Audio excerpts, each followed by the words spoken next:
All right. We are back here live on Twitch with Baldur's Gate Descent into Avernus session 11. You'll notice we have a couple people missing this session. So we are missing Marza and Elias this session, but we have our other 5 players here. We're excited, ready to go as they're all kind of hanging out here in Adventure HQ. Yeah, so just a quick recap of the campaign so far. The characters here over the course of the last 10 sessions started off in El Terrell, which is a neighboring city of Baldur's Gate. And they were given a mission by a couple leaders of El Terrell. And on their way back from that mission, the city disappeared. Right under their noses. The group then found a caravan of refugees that they helped escort on a long journey back to Baldur's Gate, and currently have found that the city of Baldur's Gate is under lockdown. Refugees are not allowed to enter. Nobody who doesn't live in the city or have official working papers in the city is allowed to enter Baldur's Gate. And that is kind of the gist or overview of what has happened over the last couple sessions. And we'll get into a more detailed recap of last session in a little bit with the rest of our players. So I'd like to start off just this session real quick. We'll have everybody give a quick introduction of who they're playing. So those of you on stream know who everybody is playing. So Igvis, if you want to start and just give us an overview of who you're playing and what Igvis is all about. Hello, I am playing as Igvis. I'm a winged tiefling who happens to be a monk. My character has blue skin, yellow eyes, and in general is very colorful, both with his outfit as well as his hair. Tries to bring attention to himself, but not always be the center of attention. And currently, my goal is I'm a member of the Flaming Fist, and I am currently protecting Craggle, Dolakesh, formerly known as Craggle. And that's kind of my goal, as the party knows. Perfect. Thank you, Igvis. Dolakesh, you want to go ahead and introduce yourself? Sure. My name's Eric. I play Dolakesh. He is a Emerald Dragonborn Warlock. As of right now, his main concern is to remain in hiding from some figures that he's spoke ominously about. He's took on the identity of Craggle in the Flaming Fist as a gauntlet, and therefore Igvis's kind of squad lead. Though events that we'll get into pretty much led him to reveal the identity of the party to make it easier to kind of convince them to help him. He's very interested in the final words that the real Craggle did give to him after just before taking his identity, in which he wanted me to investigate happenings with Tiamat, and he gave me a necklace that currently is in the possession of Igvis. That's his personal goals. At the same time, he does try to maintain his cover within the Flaming Fist, so he does run missions for them and hopefully get some coin out of it. Perfect. Thank you, Dolakesh. Oh, sorry. General description. He's a tall dragonborn, quite skinny, has wings, which is cool, but otherwise wears robes that are kind of like way too big for him. Cultist kind of looking robes. Awesome. Thanks, Dolakesh. Honed, want to go ahead and introduce yourself and your character? Sure. My name's Nate. I'm playing Hones. I'm a Hildorf fighter, level 2. What can I else say about him? Short little guy, 4'2", steely blue eyes, long blonde hair. I'm a member of the Fist. I'm just a finger in one of the fists. Still lonely foot soldier. And that's all I got for you, I guess. Yeah. Perfect. Thanks, Honed. Vati, want to go ahead and introduce your character? Yeah, sure. Name's Horace. I play Vati, who is a 7 foot tall, think gruffy old man bugbear who was born to a royal elven house. Vati currently runs a detective agency in Baldur's Gate, kind of closer to the inner and outer cities. Kind of on that line. Current goal is honestly just to figure out what's going on with Elturel, because Vati was sent there for an investigation before it disappeared. And oh yeah, I am a level 2 blood hunter. Perfect. Thank you, Vati. Kel, go ahead and introduce your character for us. So my name is Charles. I play Kel Stormborn.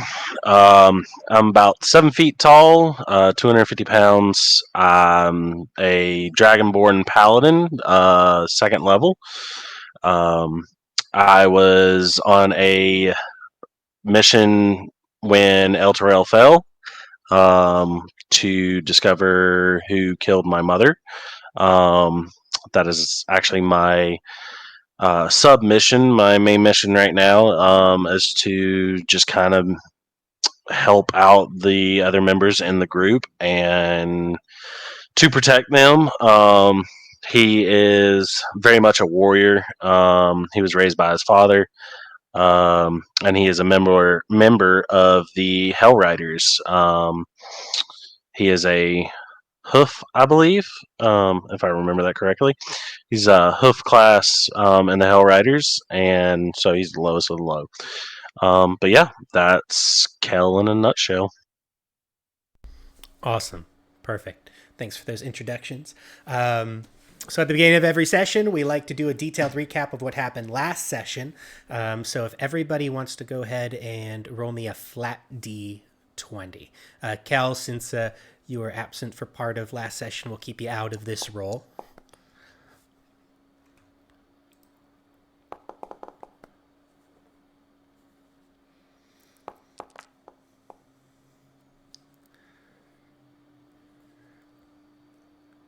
All right, 12, 14, 10, 14. Looks like Vati.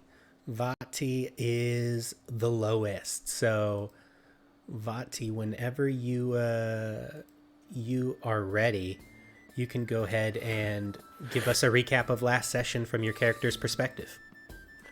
Okay. So start of last session, we made it to, I believe, the Basilisk Gate. Met, I believe, a flame.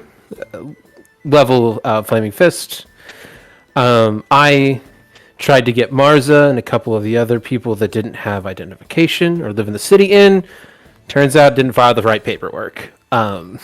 So I just went through, kind of going to my office to gather my things and gather the evidence I currently have, and that's when I got stopped by Igvis. Turns out there's a way to get other people in the city by doing a job for the Flaming Fists.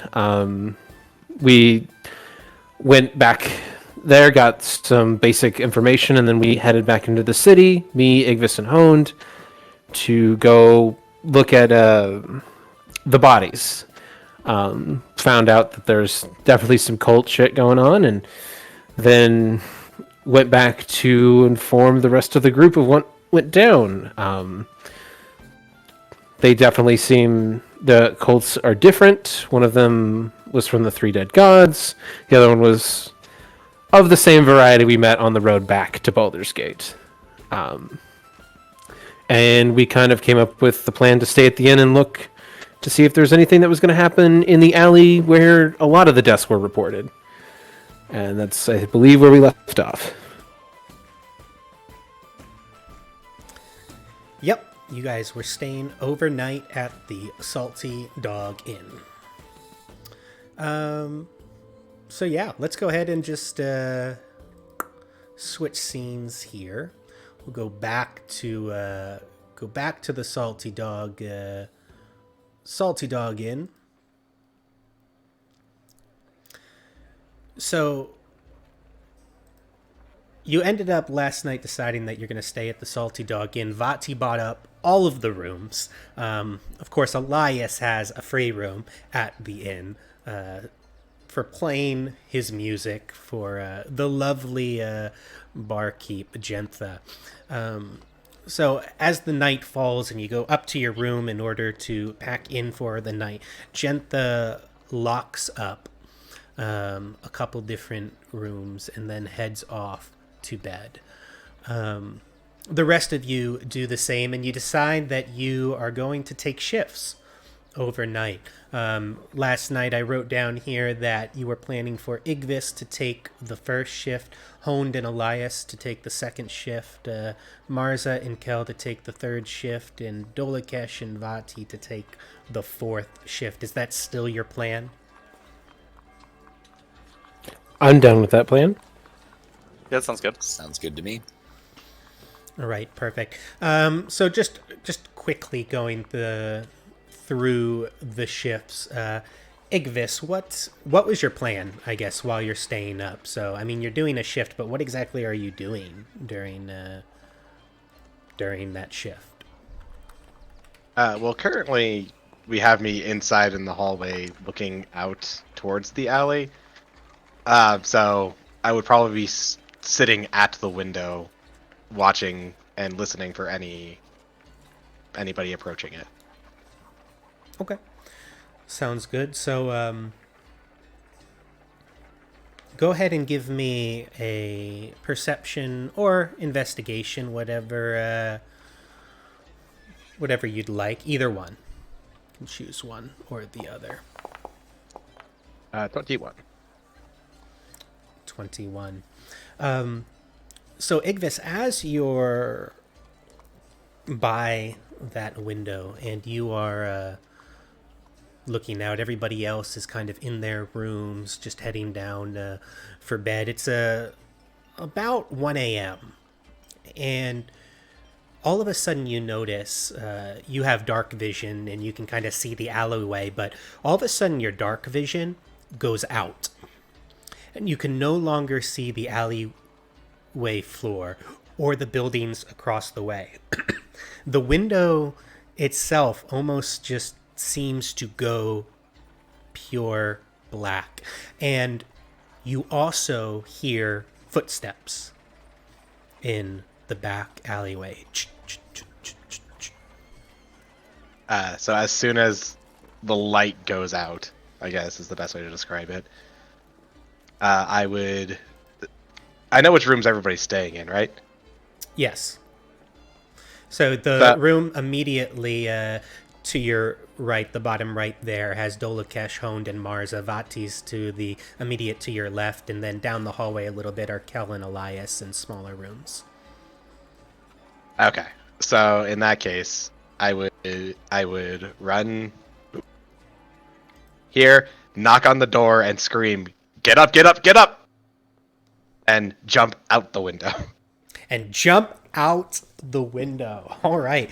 Sounds good. So you immediately jump out of the window, and all of a sudden a crash as the glass shatters on that window and you fall 20 feet to the ground. Go ahead and give me an athletics check or an acrobatics check.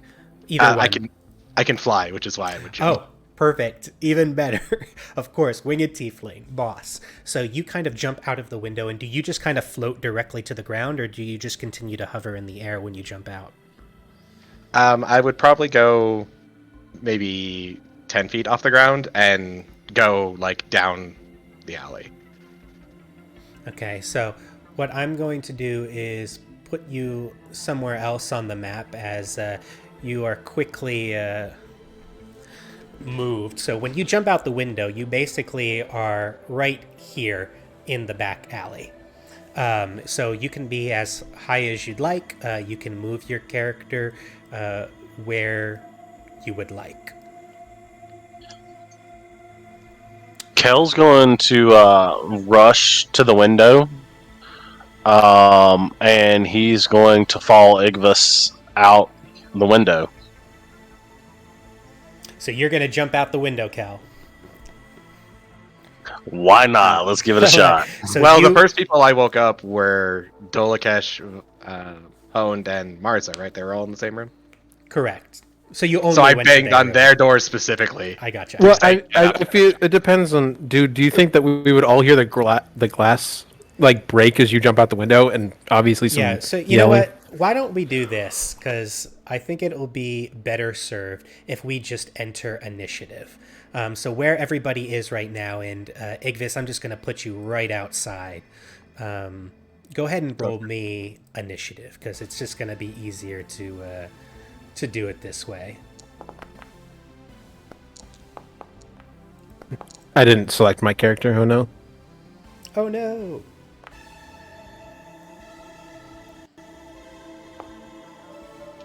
Oh boy, that doesn't look good. So in this case, do you want me to re-roll with selected character, or can you apply that? I can apply it. Okay. Let's see, you had a 19. Oh, it Apparently- puts you on there anyway. Oh, sweet. Apparently, Vati's just like with it, and the rest of you are groggy.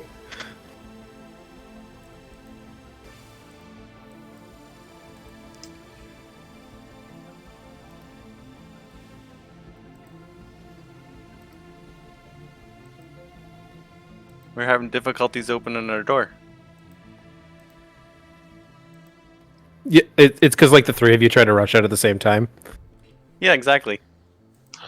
I'll say a 7-foot dragonborn coming through.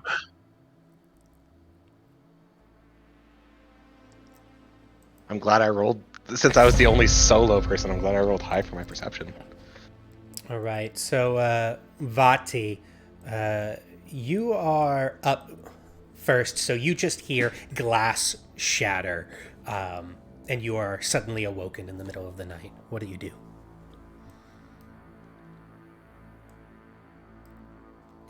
So I'm probably gonna rush to the window that's shattered, obviously, and look out. Do I just see the same darkness, or do I see Igvis at all? Yeah, so you see the same darkness. Igvis is nowhere in your sight. But it's like there's just this blank black wall on the other side of the window. In that case, Vati's going to see that, kind of make a note of it, and then I'm going to run downstairs to see if I can't go out the front and around. Okay. Sounds good. So you can go ahead and just move your speed. I assume that you're dashing, so. Where do you want me to dash at? I should ask, because like I came out of my room, saw the window. Does that count in my movement, or? Yeah, that would all be part of this turn. So count it Okay. basically from the bedroom.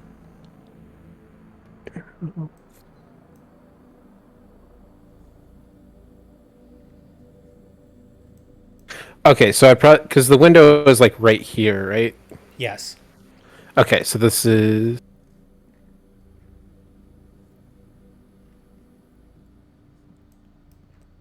Yep, I'd just be at the window. So like my plan is to go downstairs, but I haven't left the window yet.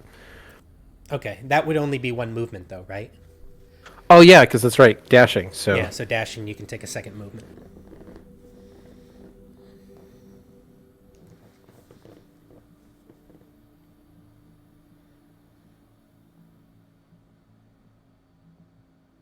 so I'm just at the top of the stairs, ready to head down. Then. Sounds good. Dolakesh, what do you want to do? You hear a giant banging on your door. Get up, get up! And it's Igvis's voice as you're jolted awake, and then a crash of glass.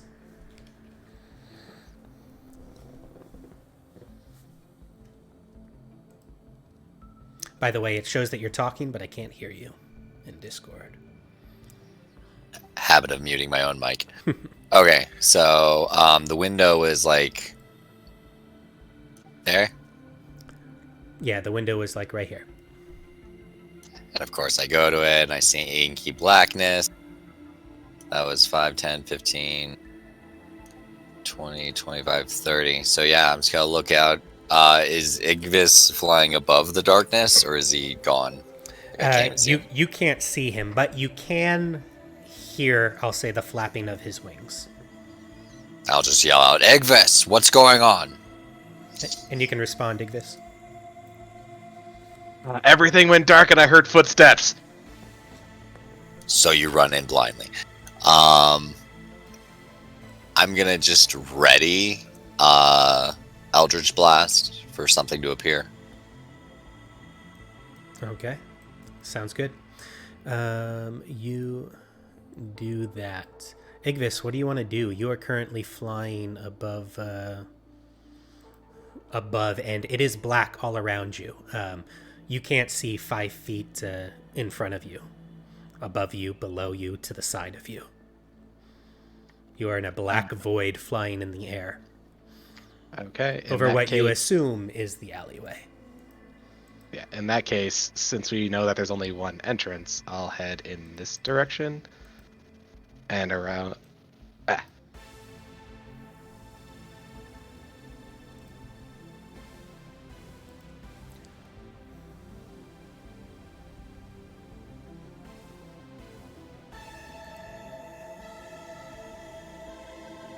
All right, so I heard you'll head in that direction and around.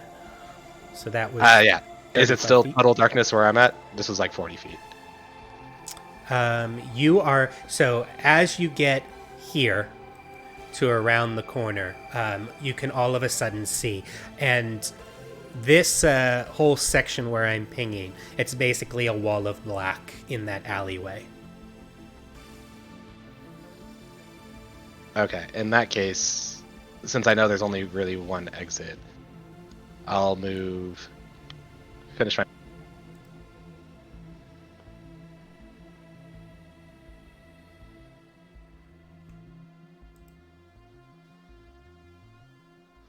Think you're And ready an attack for anything that comes out of the darkness towards me. Okay, sounds good. Your mic went out there for a second, so I don't know if that's push to talk related, but I'm getting used to it. I'm sorry. yeah, it's okay. It's okay.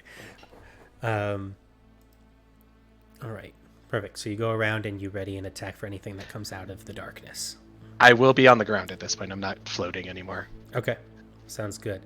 Kel, you are up. You are awoken by the crashing of glass. What do you do? I'm going to. Let's see how many movements is.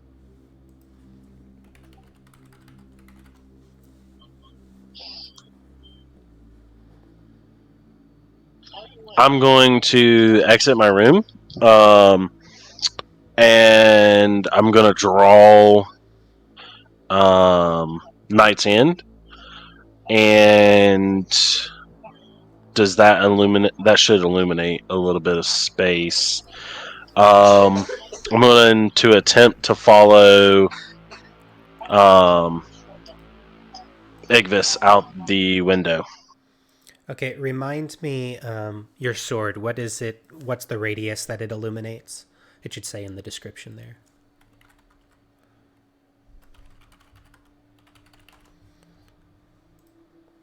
I think it's 15 feet. Yeah, it's okay. It's 15 30 feet.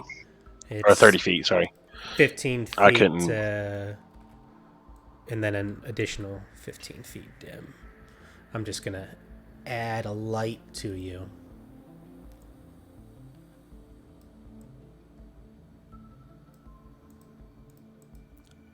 Real quick, out of character, how do you pull up weapons, attributes, and such? I could not pull that up. In D&D Beyond, Yeah, it doesn't give me any illumination or anything. when you click the name of the weapon, like in your inventory on the right side, does it pop up its description and Gotcha. such? Okay. Yep. It just Okay. did. It was being slow. All right, so you pull out Night's End, and then you can go ahead and move for me.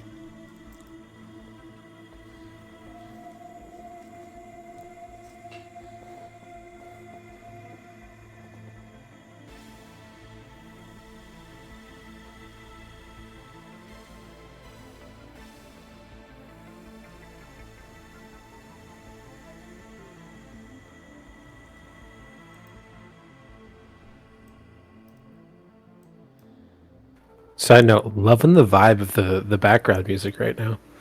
I was wondering if I've heard it before, but it sounds kind of unique. It's almost like a mix between like I don't know, something I'd hear in like a cyberpunk setting and like almost Stranger Things a little bit. It's making me think of some of the sneaking missions in like the old Command and Conquer. Oh yeah, you're right.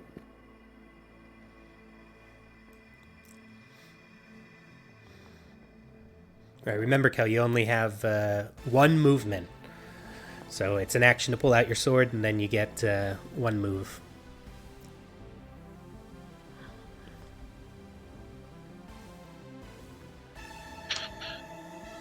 Yeah, so that puts me right in the hallway. Sounds good. Okay. Honed, you are up. You are awoken by banging at your door. You hear Igvis basically call for you to get up, and then the crashing of glass. I'm gonna run over to Marza because I just see her like lying in bed, not moving, and I'm gonna see that she looks unwell, probably from too much love sausage. And Ow. I'm gonna make my way to the door to see what's going on. Perfect. So go ahead and move your character there.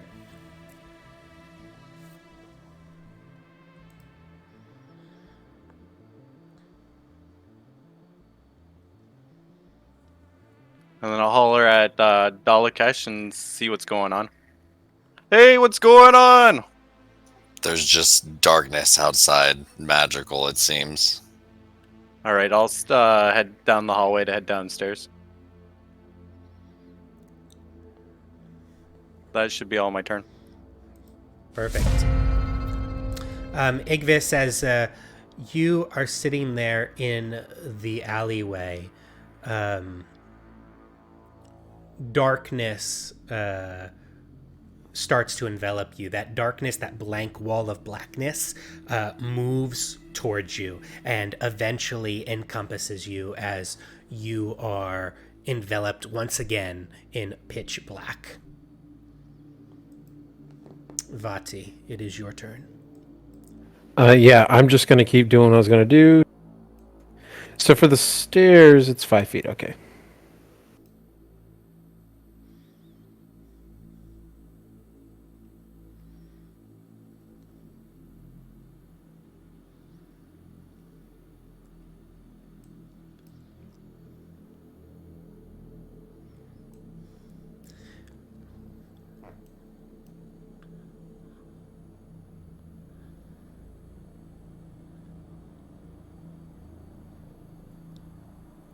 Yeah, so I'm like 5 feet away from the door to the outside.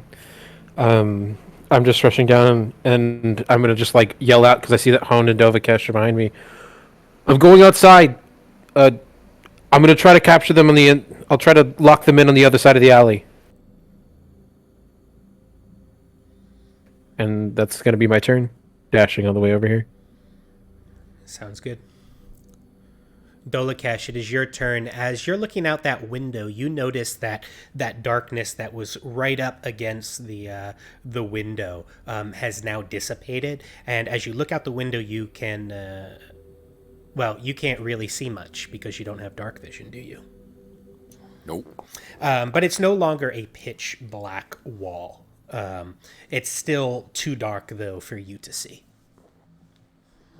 Seeing Kel run into the hallway behind me with his glowing sword, I'm going to simply step aside and beckon him to the window and continue to hold Eldritch Blast for something to reveal itself. Sounds good.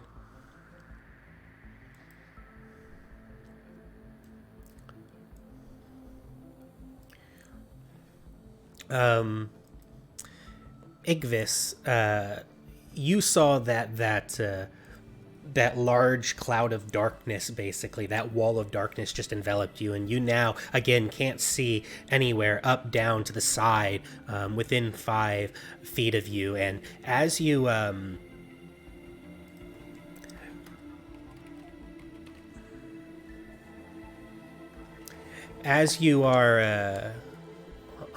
sitting there,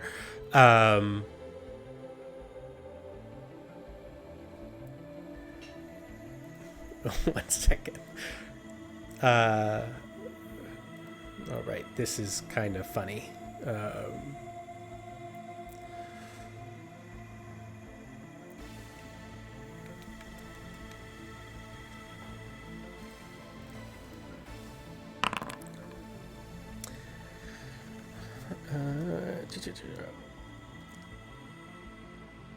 You hear from behind you somebody, not here, but you feel from behind you somebody brush up against you, and then you hear a scream of pain and a thump on the floor. And it is now your turn. So when you say behind me, that would be Right like here. there. So that's where I heard the thump and the scream. Correct. And you felt somebody brush up against the back right part of your body. Let's see. 1 second.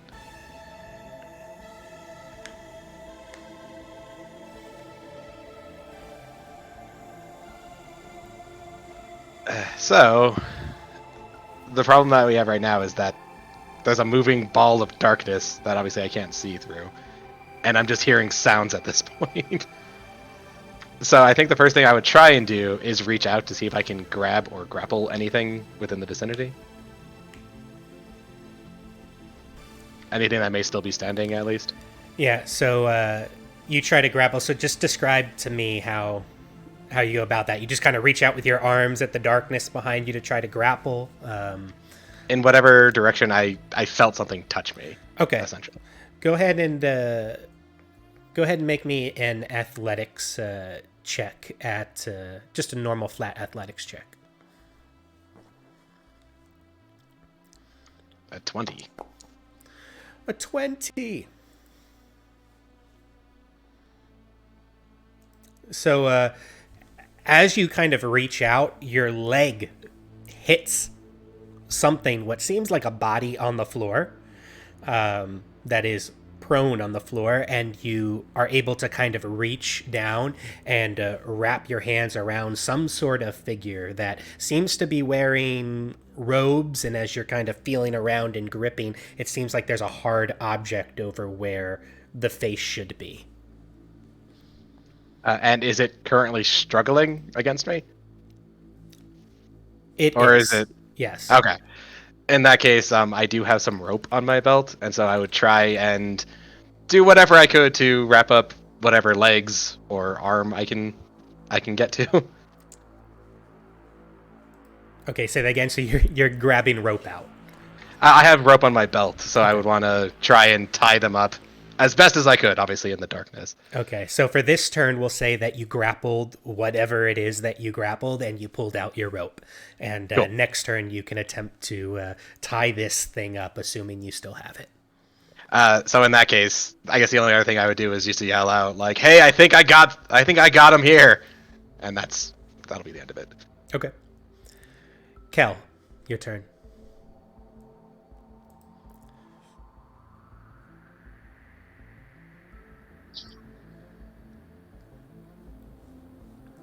So I'm going to move to there. And with my sword right at the window, does it illuminate any of the darkness outside? So you get to the window, and your light, Craggle, you can see with Kel's light now outside, and you can see the alleyway, but as you look to the right, it looks like there's just this blank wall of blackness, but everything outside the window and to the left seems like the normal alleyway, and you notice on the ground down below to your left, it looks like there is a body just laying on the ground motionless. And Kel, you're able to see this as well, as you start to get up to the window, everything minus the body from where your current position is.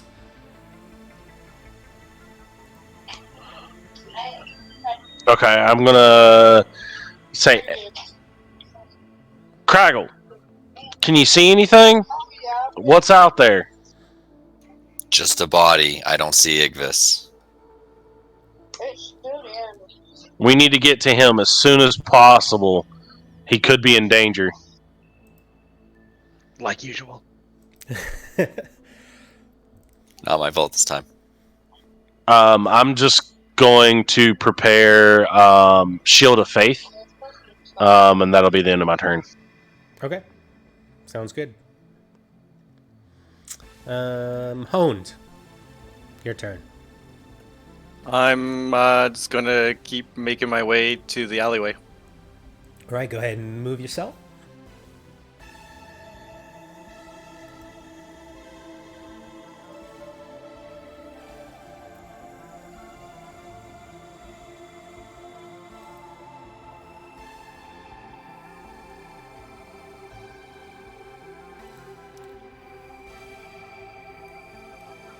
All right, is that both your move and your dash?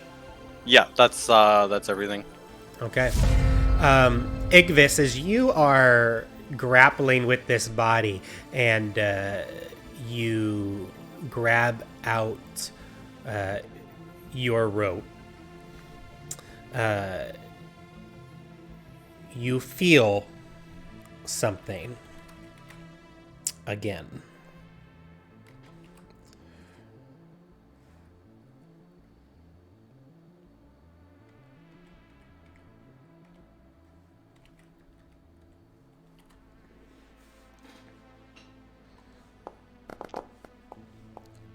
And you feel a stabbing pain from behind you once again in this direction where I'm pinging.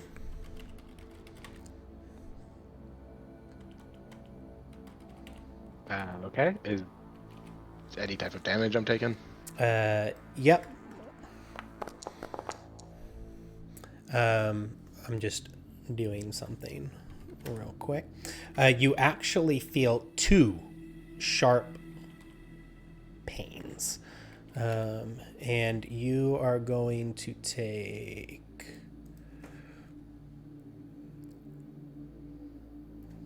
twice this much damage. 26 points of damage.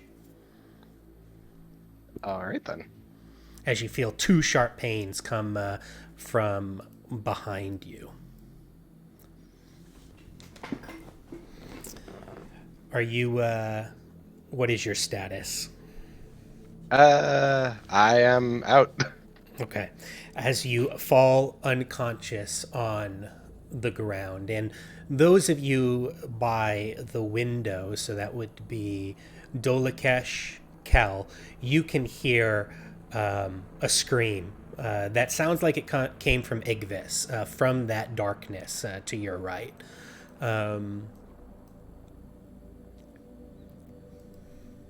Vati, it is your turn. Well, I am going to.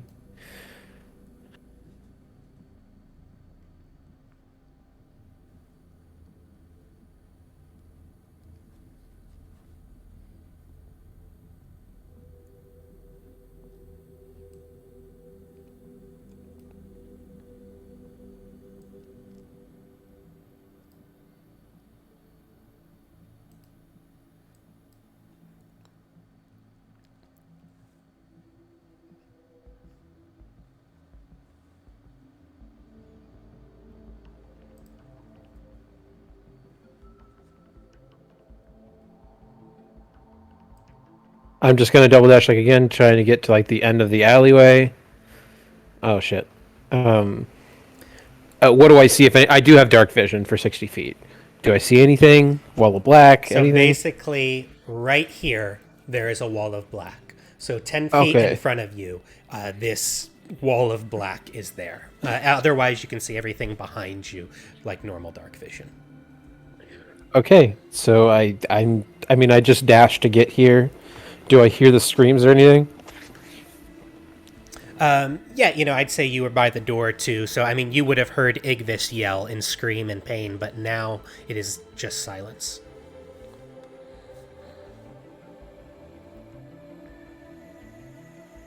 Yeah, I mean I just go to the end of the alley, and I'll just be like, Igvis, are you still up?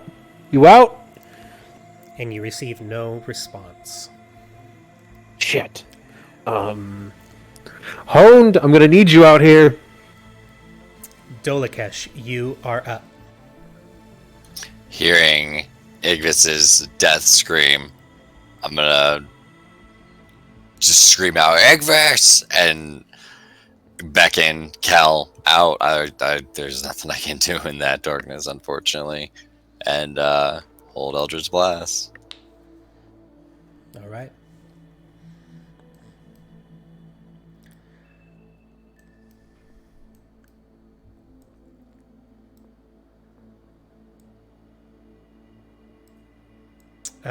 As you are standing there, Vati, the darkness comes towards you and envelops you. Shit.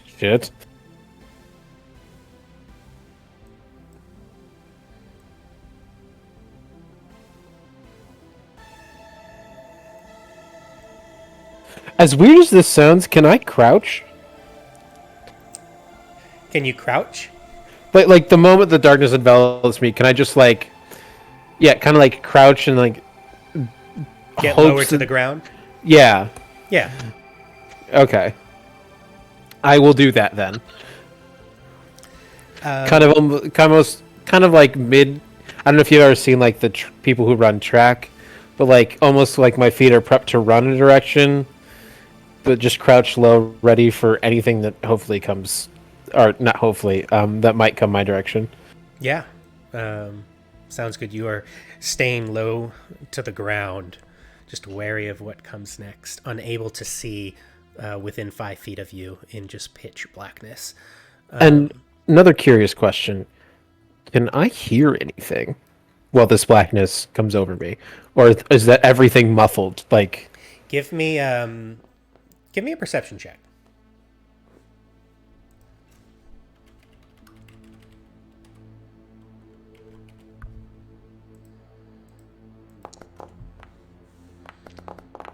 $17. Yeah, you hear nothing, and it's not like your ears are muted anything, right?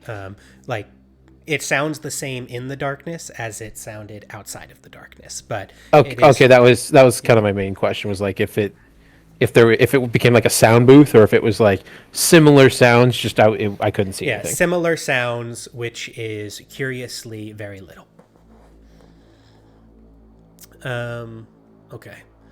Igvis, give me a death saving throw, por favor. Remember to roll private and don't say anything. I am. All right. Interesting. Yeah, interesting. Kel.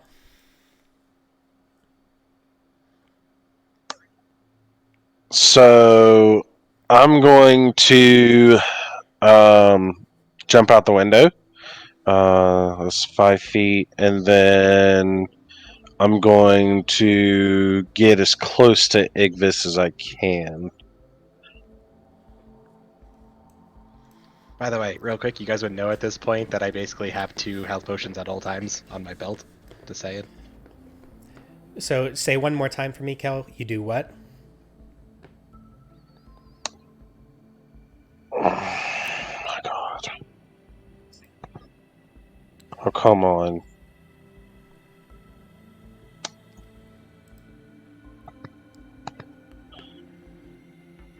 You still there, Kel?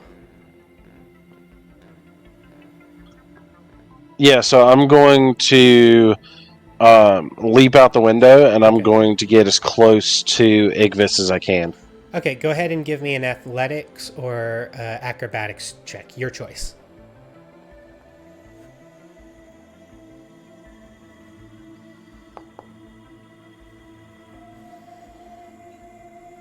All right, so you leap out of the window, and the glass kind of cuts you as you leap through the window, and you get to the ground, and your leg kind of buckles a little bit underneath you. And you take 10 points of damage from the fall. But you do manage to leap out of the window, and I'm going to go ahead and move you on the map as you end up right here. And as you look over here, as you kind of look up, there is a body lying on the ground here of what looks like a young human male with dark brown hair, and it's just lying face down, motionless. But otherwise, you can see that everything kind of moves around the corner this way.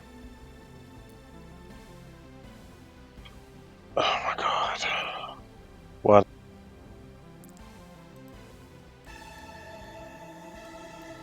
You can continue moving though, so we'll say that you jump through the window. That's all like part of your movement. So you've only used 10 feet of your movement. So you still have the rest of your movement, and you can use a dash if you want to. Yeah, can I get to Igvis with those movements? Yeah, so at the moment you don't see Igvis, but you can continue moving on the map to the right until you do see him. Are you able to move your character on the map? There you go, yeah. So that's 20 feet so far you've used. That's 30 feet of movement right now that you're at. So I think that's one movement for you, right? 30 feet? Yes. So that's one movement. You currently still don't see Igvis, but you can dash and take another 30 feet.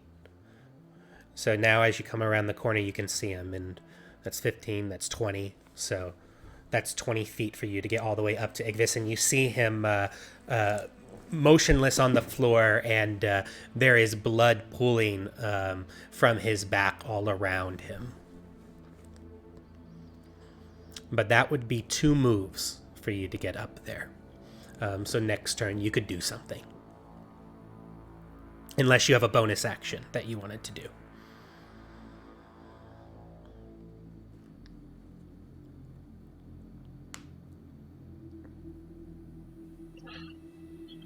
So yeah, my bonus action, I want to go ahead and can I sense Vati up ahead of me?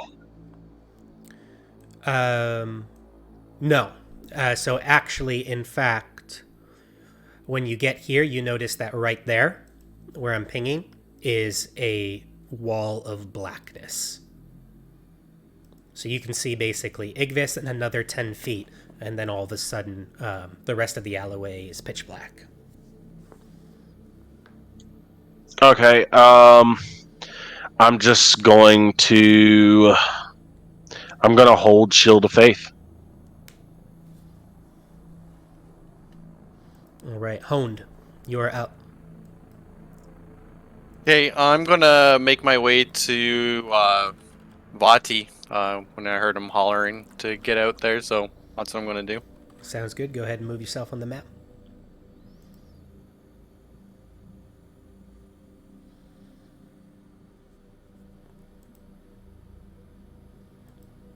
And that's everything. All right. Curiously, it would I be able to make an Arcana check to see if this is like some form of magical darkness, maybe? Yeah, go ahead and give me an That's Arcana pretty check. obvious. Yeah, but I just see if I can glean anything about it. Like, is it a spell, innate thing? Yeah, go ahead and give me an Arcana check.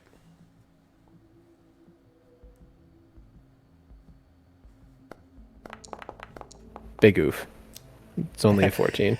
Even with your 14, relatively easy check, you're confident that this is definitely magical darkness. This is not normal for everything to go pitch black, and you would be working under the assumption that there is some sort of spell or something acting on an area, and the fact that it moves means that this spell is probably tied to a person or a thing that is moving the darkness with it. And as you're kind of staring into the void of the darkness, you actually possibly here feel a sharp pain in your back. Does an 18 hit you, Vati? It just does, yes. Okay, and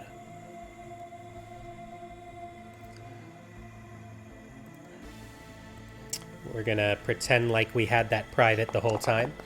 Totally, yeah. And You does saw what now? and a 26 then also hits you. So you are going to take this Vati times 2. Okay, what is that? Well, I'm gonna roll it here. So you take 30. 30 points of damage as you feel 2 sharp pains in your back that seem to hit vital organs.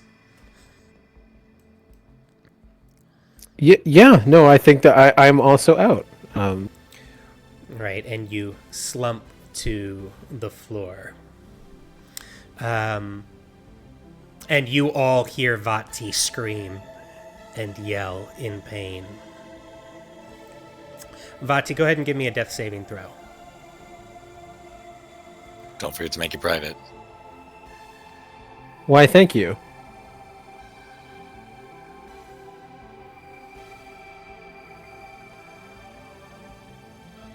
How do I do that via D&D Beyond again? Is that just... So in the chat, in the bottom right where the chat box is, it'll say like public roll. If you click that, there's a drop down and you can make it a private GM roll. Yeah, I mean the death save. Is it just because I got that weird face? Do I just... It's the same thing. So in the game log, there's like a little chat, like a chat function at the top next to campaign to send it to Avernus, and then you would send to default as just Dungeon Master.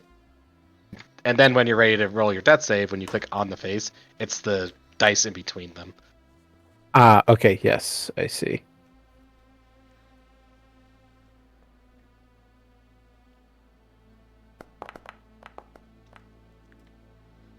All right, interesting. Okay. Dolakesh, you are up. You see that light as Kel just jumps out of the window right next to you, crashes to the ground, seemingly twisting his leg, and then hobbles off around the corner. And that darkness, that dark wall that was to your right, has since, dissipated around the corner, and then Kel runs off after it, and you can see the glow from his sword around the corner to the right. Right, so I'll go ahead and follow him through the window. I'm gonna try to not just leap through it, but kind of use my arm on the windowsill to drop down to the floor. Okay. Go ahead and give me an athletics or acrobatics, your choice. Both are bad. Real bad. All right. So you go ahead and you try to leap out the window, and same thing. You scrape the glass along your arm as you kind of jump out of the window, which has already been broken by several people, and then your hand kind of gets caught in the side shingling as it rips at your skin as you fall to the floor, as you get a major burn and cuts and scrapes all along your arm trying to hug it against the side, and you take 4 points of damage, but and you fall to the ground. Am I prone, and how much movement have I used so far? You are not prone. And did that use any movement to go through the window? It took 5 feet of movement. 5 feet, okay. So then 10, 15, 20, 25, 30. Use my action to dash. 5, 10, 15, 20. And I'll kneel down, and I'm gonna start going through his stuff once it's my turn again. All right, sounds good. And the same as I told Kel, where I'm pinging right now, basically 10 feet out, you see that pitch black, that darkness. Right. All right, Honed, as you are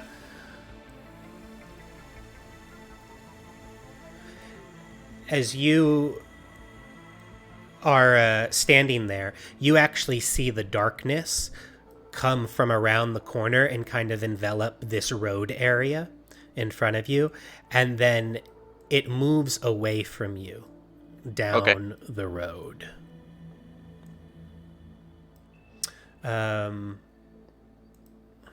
Igvis, give me a death saving throw.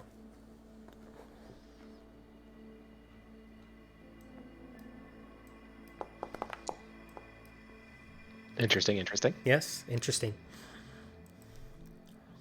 Kel, you're up.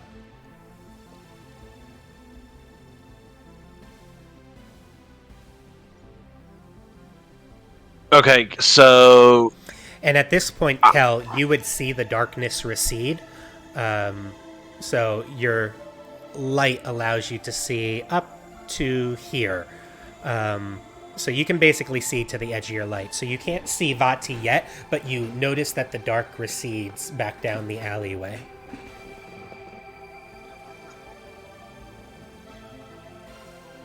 okay, so I can't see the darkness anymore at all, not even around the corner at all.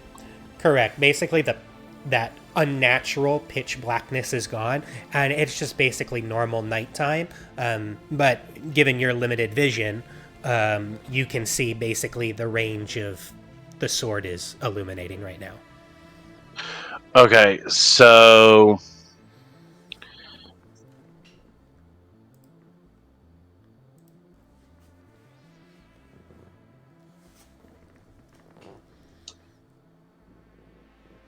I'm going to grab one of Igvis's potions, and I'm gonna like stuff it in his mouth and give it to him. As my first action, and my second action, I'm actually going to. I'm gonna try to get as back towards the darkness. I'm attempting to use divine sense, but I think it's gonna outmaneuver me.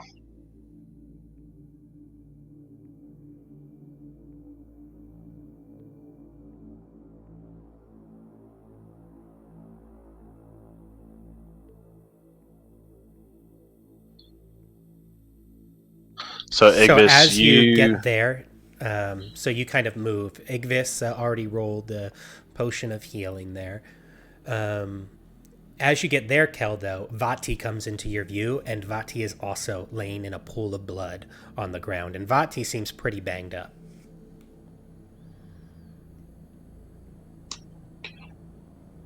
Okay. Since I can see him, can I see if he has a potion of healing on him? Well, from where you are right now, you can't. So you basically used your action to put a potion of healing down Iggis's throat, and then you moved up as part of your movement. So you're out of kind of moves and actions and everything. Yep. So you have a bonus action if you have anything you can do with that, but otherwise, that would be the end of your turn. I'm just going to. That'll be my turn. Okay. Honed, you're up. Okay, as I see that black shadow thing come around the corner there, I'm going to don my armor, my shield, and my battle axe, and then I'm going to move up towards it to see where Vadi is. Okay, so just so you know, that blackness right now is like right around here where I'm pinging down the road. So actually, that alleyway right now is completely clear of that pitch black, and the darkness has actually moved down the road this way, and the edge of it is kind of over here where I'm pinging. Okay. Then I'll make my way towards Vadi. Okay. I'd imagine donning all my stuff counts as an action. Yeah, basically grabbing all your stuff out, your weapons, everything like that would be an action. Okay. And then you can move your normal movement towards the alleyway.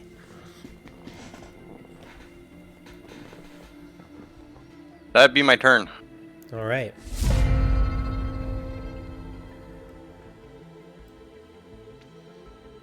Vati, it is your turn.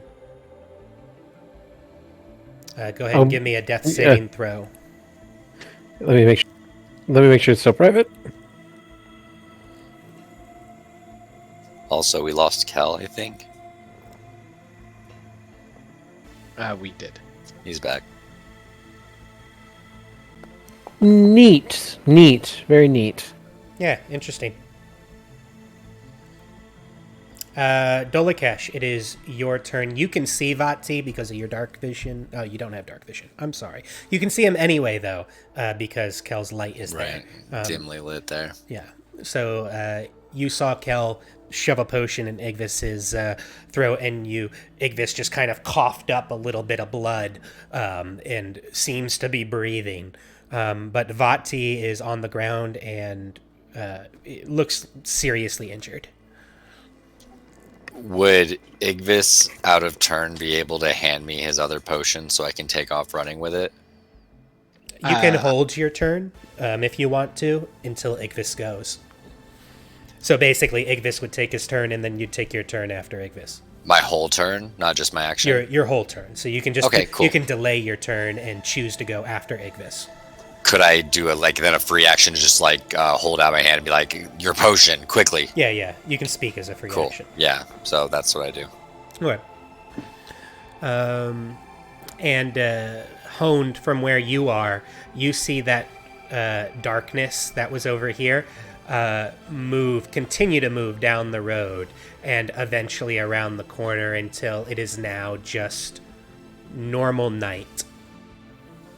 Okay. You no longer that's see darkness at all, but that unnatural darkness. okay. And that way is to what's that gate called? Basilisk Gate? Yeah, basically that goes back into the middle of North Chapel. So you're in the North Chapel district, and then to the west of North Chapel is the Stony Eyes district, and to the west of Stony Eyes is the Basilisk Gate. So it basically goes into the heart of the North Chapel district, which is just one district of the outer city. Okay. But that is what you see. Igvis, it is your turn as your eyes open and you're coughing up blood. Okay, so I'll use half my movement to stand up. And I guess I would notice Vati at this point. You would notice Vati, and Dolakesh has his hand out asking for a potion. Yeah, so the problem is my only other potion is on my magical item that I need to speak a power word into. So I don't think I would even give the time to hand it to Dolakesh. I would spend a key point and use my bonus action to dash to get to Vati immediately, and then speak the power word and give him the potion. Sounds good. So go ahead and move yourself on the map where you want to be. And then you would speak that power word and give him the potion. So Vati, if you want to, it's just a normal potion of healing, basically, right? Yeah, I can roll it for him if he wants. Okay, there's a button there in Foundry that you can click. Okay, perfect. Sounds good. And as you pour that potion down Vati's throat, he also jumps awake. And actually, you can roll another d4 there, and we can roll another d4. I was trying to re-roll it, and then also got a 1. Yeah, Vati, if you want to roll a 1d4, you can do that. Okay. And then just add that to my health, or? Yeah, because your 6 includes a 1, so you'll basically roll a 1d4 and replace your 1 with whatever your roll is. So 2 more you get. So you should have 8 in total instead of the 6. Yeah. Thank you. Okay, so that is your turn, Igvis. Can Dolakesh still take his turn because he was waiting on me? Absolutely. So Dolakesh, you are now up. You are basically like, quick, give me the potion, Igvis. And he kind of jumps awake, just spits blood to the ground, and then dashes over to Vati and pours this potion down his throat. I am not offended.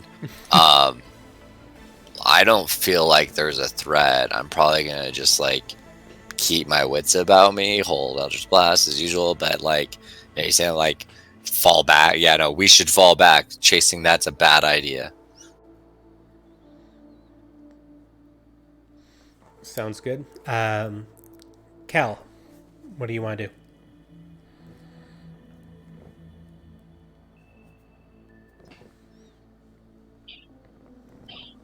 So I want to. That's tough. I'm gonna move to the road, and I'm gonna see if I can see the blackness. Okay. Let's go ahead and move your character up to your speed.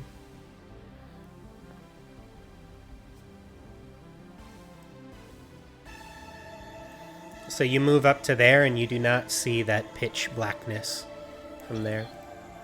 So I want to use my second action for movement as well. Okay.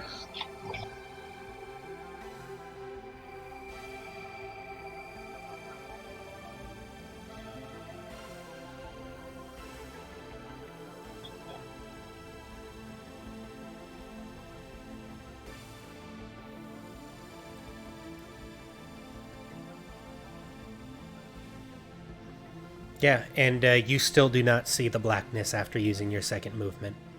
As the road continues on through the neighborhood and back towards the main Norchapel district.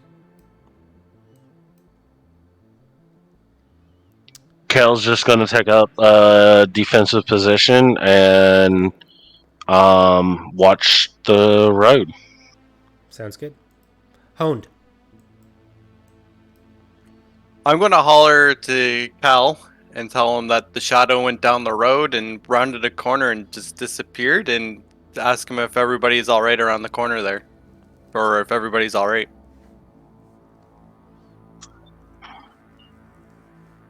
Yeah, we got everybody up. They're pretty banged up, but we're okay for now. Okay. We're good. Did they say anything about like regrouping and figuring something out, or what? I didn't stick around long enough. I was trying to go after who attacked our friends. Okay. You're just going to stay there. You're not going to be going off by yourself, are you? No, if he was able to take out Vati and Igvis, I'm just going to look out for him in case he decides to come back. Oh, you took out Vati and Igvis? Okay. And I'll just go around the corner and just meet up with everybody. Okay. Sounds good. And at this point, we're going to go ahead and drop out of combat.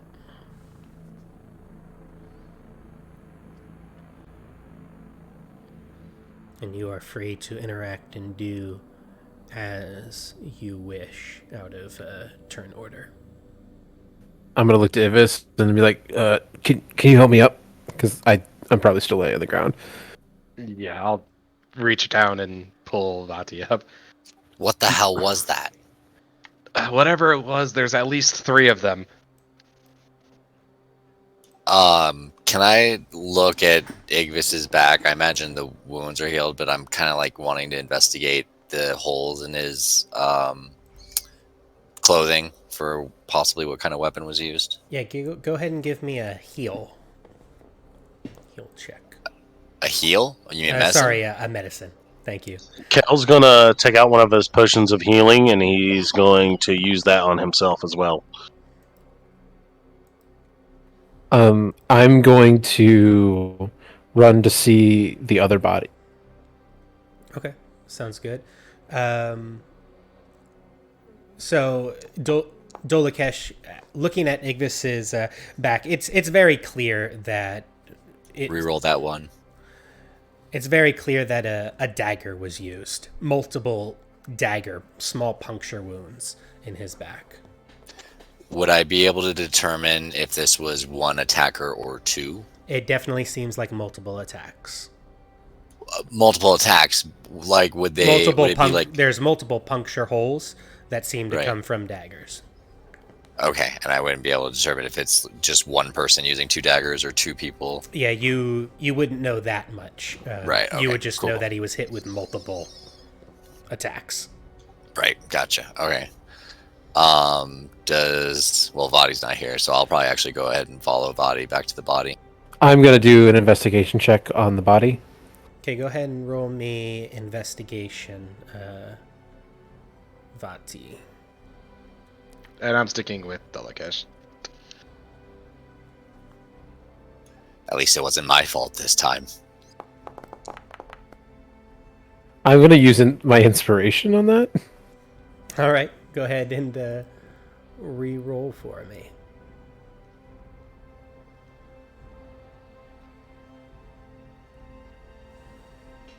God damn it! Can I either assist him or Can roll I- my own since I have proficiency? Could I use my inspiration for him? Yeah, well, well, the first thing I will tell you right away is that there is it is what seems to be a young male. As soon as you come up, dark hair, and the male is face down on the ground and has clothes on. As you turn him over, you notice that he has that curled horn symbol carved into his chest, and his forearms and wrists seem to be slit. Great, these guys again. And then at this point, kind of Dolakesh, as he's investigating and looking over the body, you would come around the corner. Well, I would look so I to would- assist gonna- him, so either roll my own or give him advantage, either one. Yeah, go ahead and roll your own. Another nat 1. Lamau.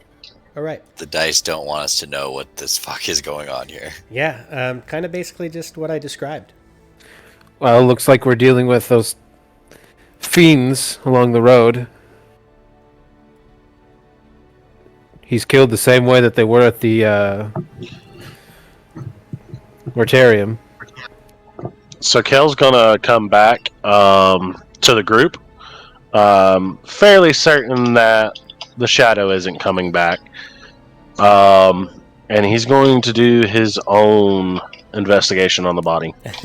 All right, go ahead and roll me an investigation check. Third time's a charm. Let's go. Come on, Cal.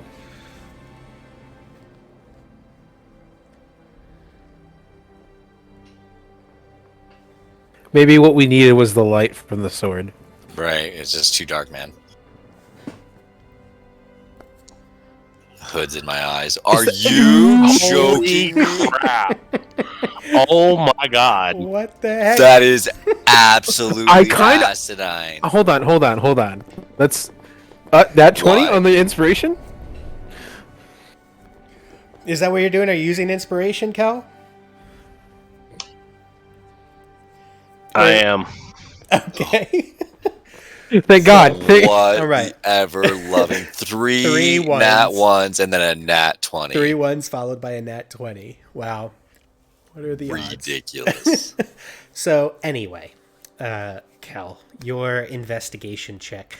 So you're going over the body, and as you kind of like lift up the shirt of this gentleman, along the back, you see all of these burns, what look like acid burns along the back of this gentleman. And you're confident. You know a lot of information. A lot of it is information that Vati learned last session and shared with you all. But just to kind of repeat, you notice that there's some sort of acid enzyme that seems incredibly caustic. And based on the viscosity and the coloration of it, it's most likely the means of attack or defense of a plant or animal. And more specifically, you know that it is the digestive enzyme of an ankh egg. And you know that ankh acid is normally sprayed in those concentrated blasts, so you would expect that if an ankh attacked somebody, you'd see these like welts or, you know, small concentrated areas on their back where they would be burned. But instead, you know, the entire back is burned from this acid all over, very consistently, and it's only curiously on the back side. You also notice, you know, crazy enough, that the acid is only those burns are only on his backside, on his skin, but his clothes don't seem to be damaged by this acid.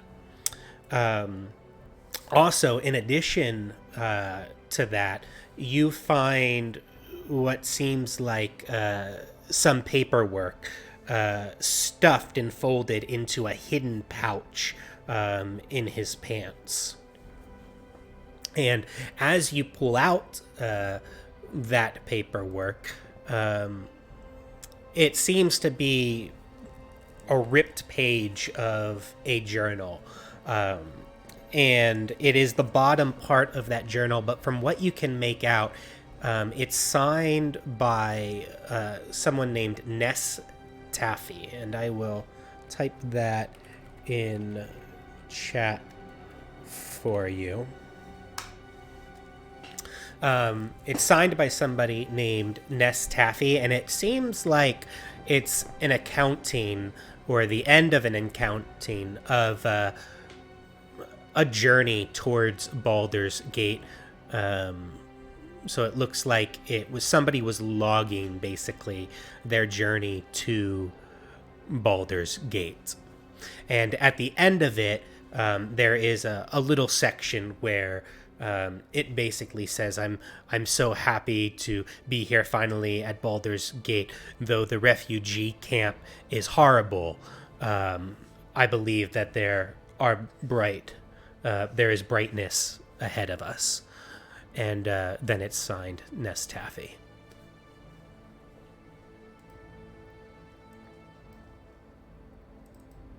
And that is what you discover on the body. Okay. Everybody, well, more clues. We may want to find. We might want to find this Nest Taffy, to see if they know more about this person. Do I detect any insignias or any distinctive markings on the clothes? Maybe another member of the Hell Riders or the Fist or anything? Yeah, you would actually know this. The clothing is seems to be Elturian in design and nature. So you surmise that this clothing is Elturian that is on the body. So far we have 2 dead Hell Riders and another member of Elturel killed. Somebody is very, very evil. They're going after these innocent people that have made a new life here in Baldur's Gate. They care not. You're appealing to madmen. Regardless, I think that any investigations we might want to do might be better served in the morning. We still have to check out with whoever the commander you and Igvis and Hones talked to do patrols around the park. See if maybe they found a body as well. But regardless, again, I think that should wait till morning. I could use a rest, at the very least. I agree. We should get some rest. Kel will actually take first watch. And he is going to go back inside. Kind of in the same place that Igvis was when he jumped out the window. I would take a moment to ponder, and I would like to invoke a background trait of mine if I can, which is rumor monger. Whenever a noteworthy crime or mysterious happening occurs in the city, I immediately have a list of 1d4 suspects who, if they aren't involved, have a strong chance of knowing who is.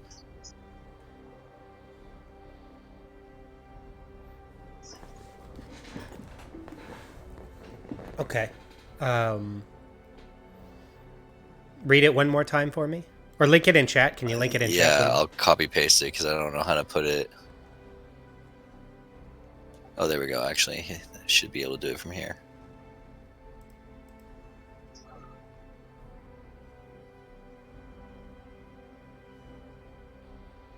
Nope, that's not what I wanted to post. Sorry. Page. There, I just copy pasted it.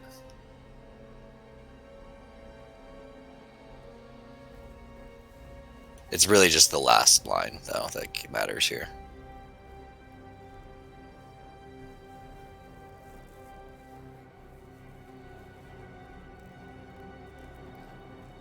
Honestly, forgot about the background features. And I'm more utilizing this because of the fact that I saw this darkness moving through the streets. Like, that's something I feel like I could hear some rumors about, is really what I'm getting at.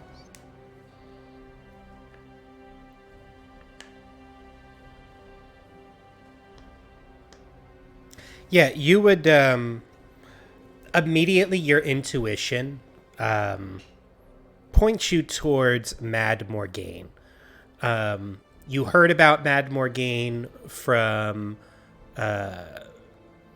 Gentha, the halfling barmaid here at the Salty Dog, and Mad Morgaine specifically, has claimed to have seen the Sickle Man.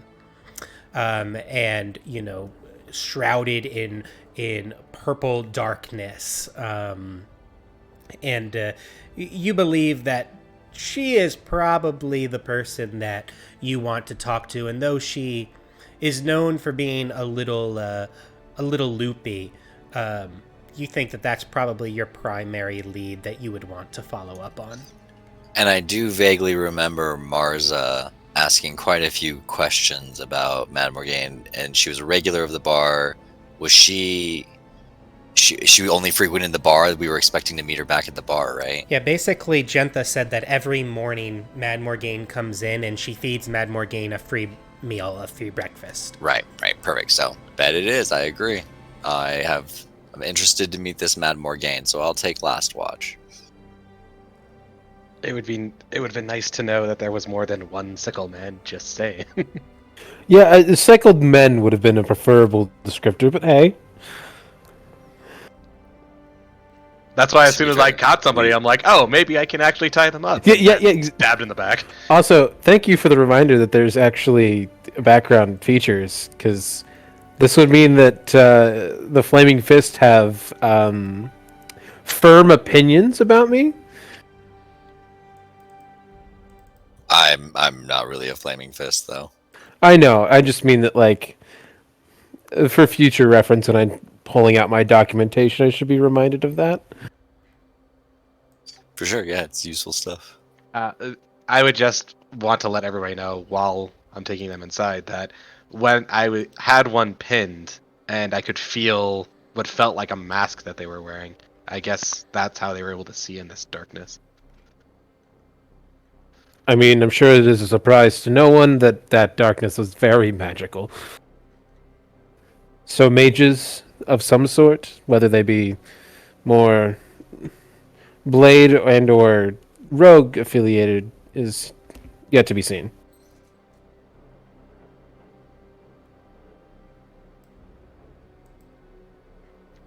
If you don't mind, though, I'm going to bed. I hurt a lot. I've seen magical Same. beings that can see in magical darkness, regardless of a mask or not. So perhaps the mask is their item of choice, but I wouldn't bet on it just yet. Oh, if I don't know where, I can't see anything now. Sucks to be you. I went upstairs and I just don't exist. Oh, there it is. Okay, I mean, it was weirdly zoomed on the other side. I'll take the second watch.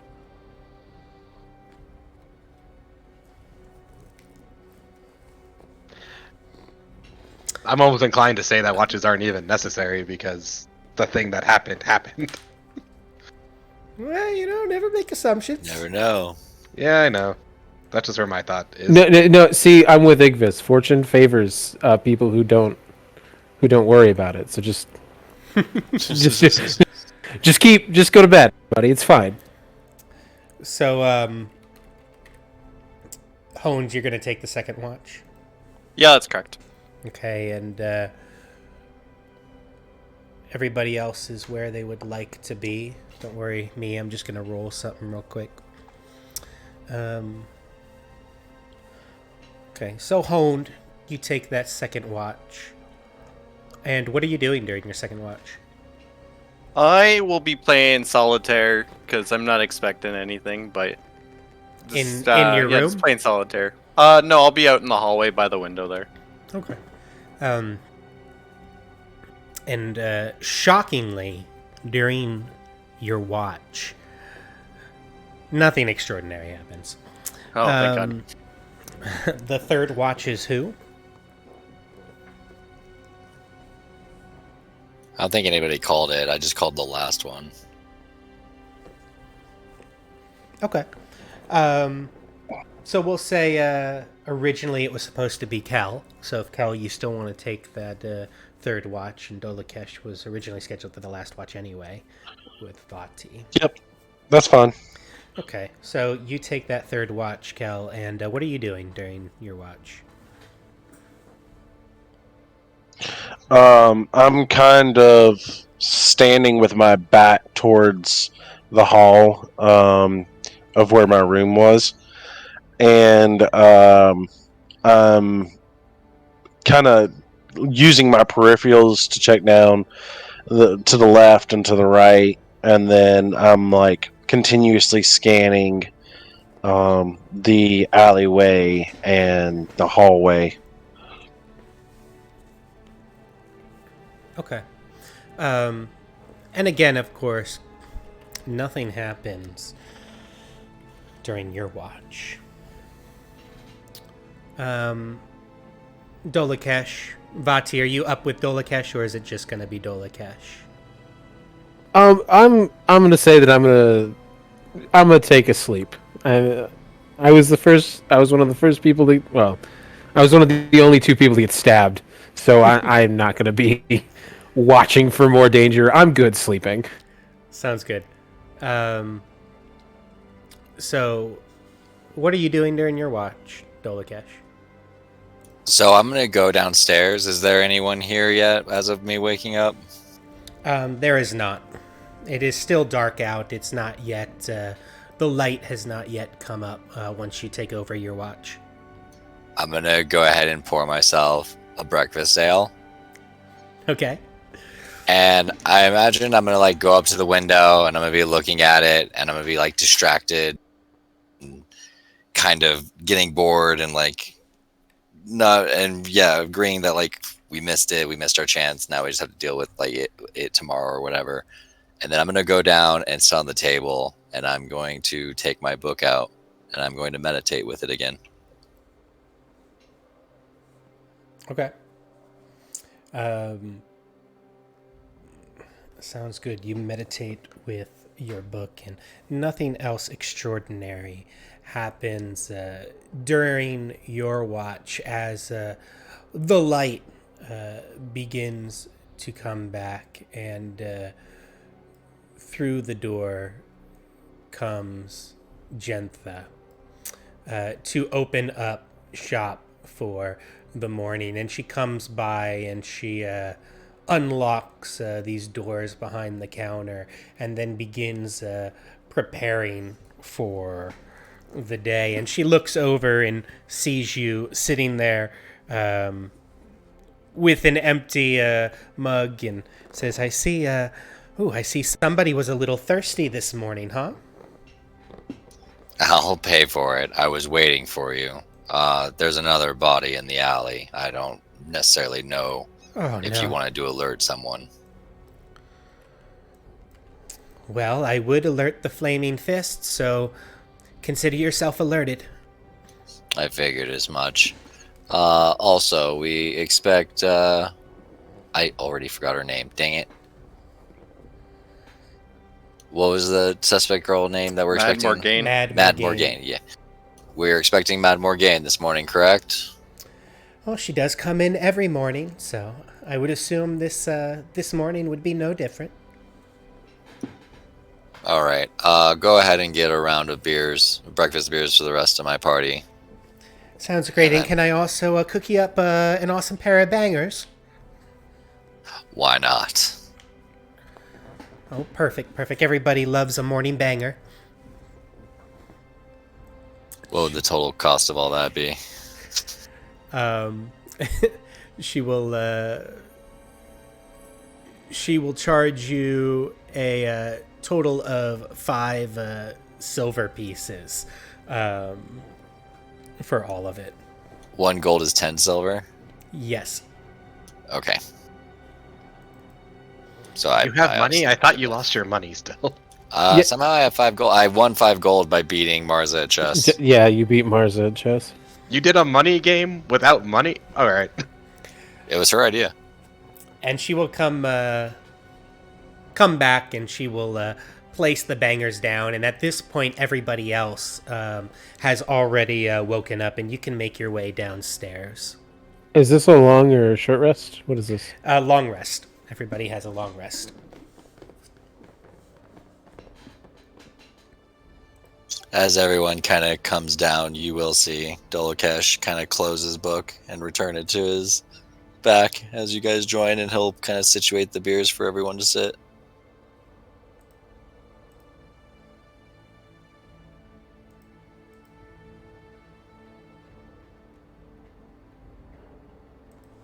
Sounds good. And like clockwork, as you guys are sitting around, an old woman comes walking through the door, and she looks like this. She has white hair, old wrinkly skin. One of her eyes is a little cloudy and crooked, and the other one is a deep brown. And she walks through the door and says, "Oh, hey, Jenta! Yes, I'm here for my sausage in a hole!" And Jenta says, "Well, of course, Morgaine, I'm happy to do that for you. It's already ready, and it's laid out at your table." And she goes, "Thank you, Jenta, you're the best!" And she comes over here, and she whips out of her back what looks like a dead pheasant, and she, plops it on the middle of the table with a bang. And as her pheasant is just sitting on the table and amidst this kind of foul smell, and it looks like roadkill. It looks like it was run over by the wheel of a cart. She starts to really just dive in and dig into the sausage in a hole, basically just smothering it against her mouth, with absolutely no class. I'm gonna nudge Igvis. I think this one's more your type. To be fair, I don't think many people are my type. How do you know till you try them? She's got that gleam in that eye. You see it? Just go interview her already. At this point, Vadi's just kind of gonna walk over before Dolokesh gets up.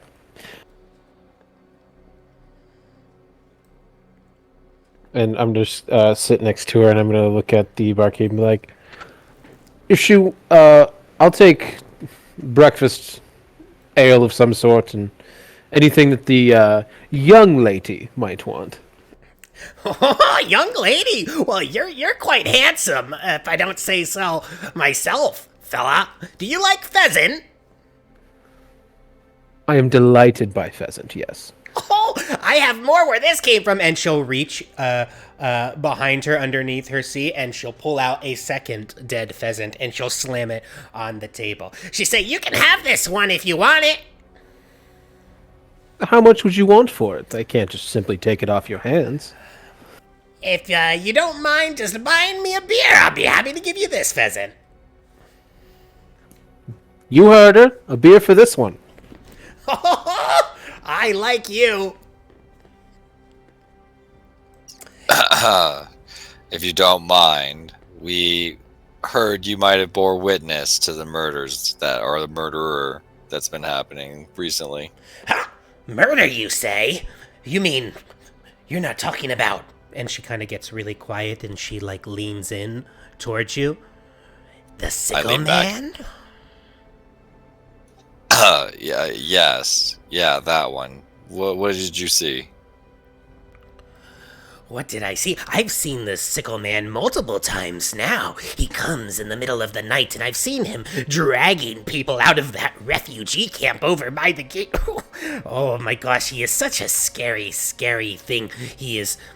Everybody says that the Sickle Man is some supernatural creature, or, maybe there's a murderer on the loose, but everybody knows that it's actually this devil woman. It's a devil woman that moves silently in the night, and she's purple, and she glows purple, and has this eerie purple skin, and she wields this blade made out of pure darkness. Ooh, the Sickle Man is not actually a man at all, it's a woman.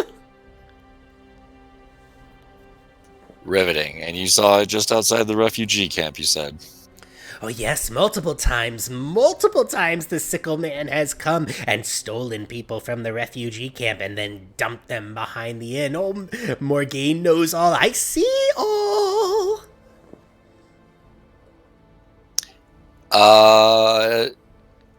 Would it be insight or arcana to gleam if she actually does have some sort of magical sight? Give me an arcana check. At 20. Yeah, you don't seem to see anything magical about her at all. She looks like a crazy old woman. What you do know, as she's kind of describing this woman that she says has purple skin, and she even mentions that it's a devilish looking woman with this blade of pure darkness. You recognize kind of this description as a Dogai, which is basically an assassin devil. And an assassin devil comes from another plane of existence, and you know that they are obviously quite evil, but they're also pretty powerful, like incredibly powerful. Something that could probably take on an entire army. Would it be possible for me to do an insight check as she's talking? Seeing if, like, she...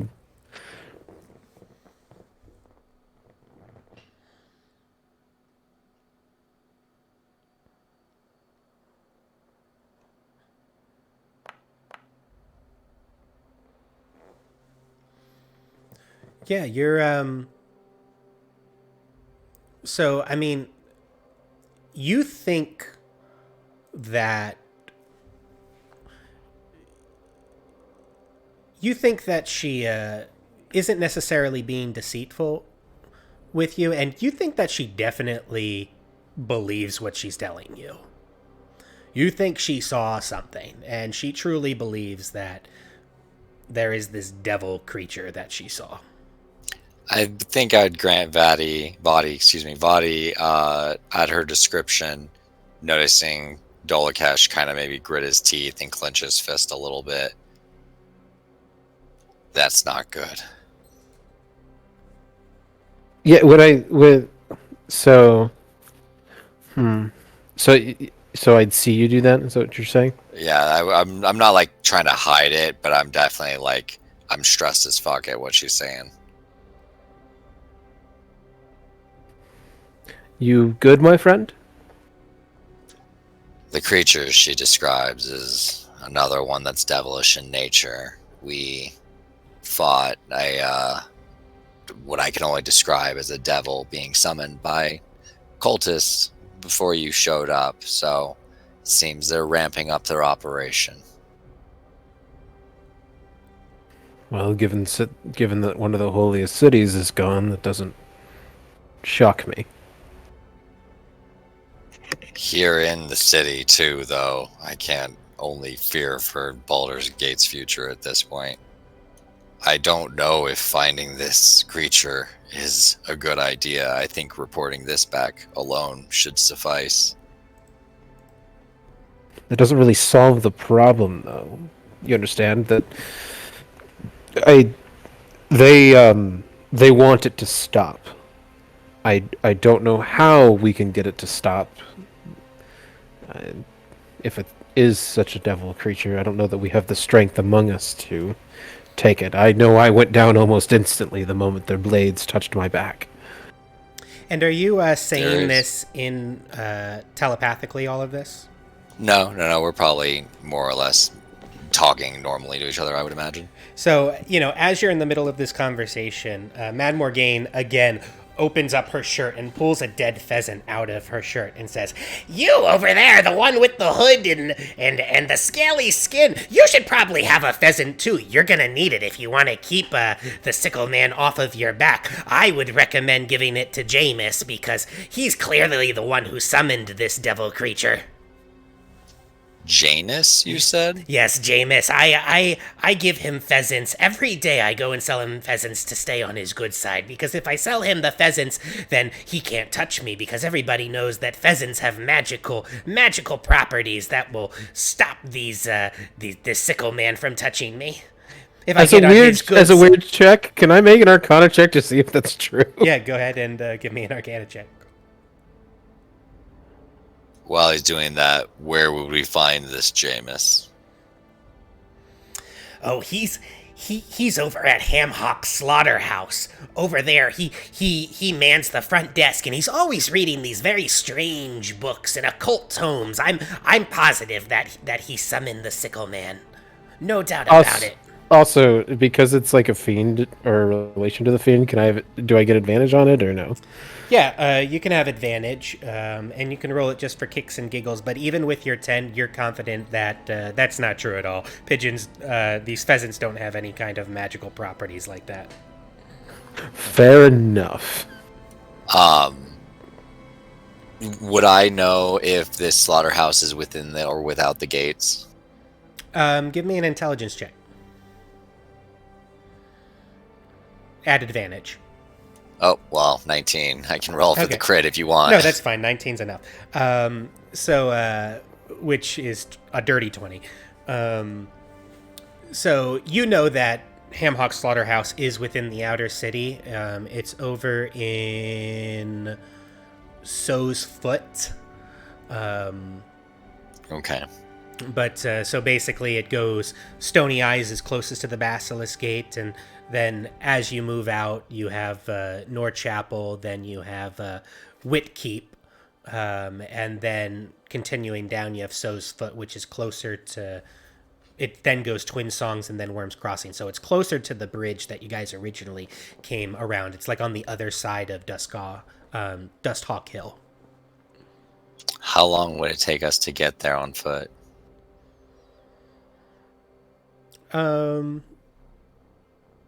Yeah, it's about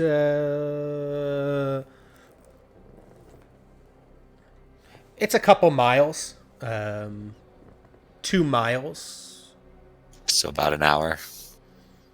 Yeah, it's about I would say it's a little less than 2 miles. So it'd probably take you like 40 minutes. Okay, cool. Is Zoomin a human? John, I'm Jameis? so bad with names. Jameis. Is Jameis a human? Oh yes, he's a dirty old man, a dirty old man, not young and beautiful like I am.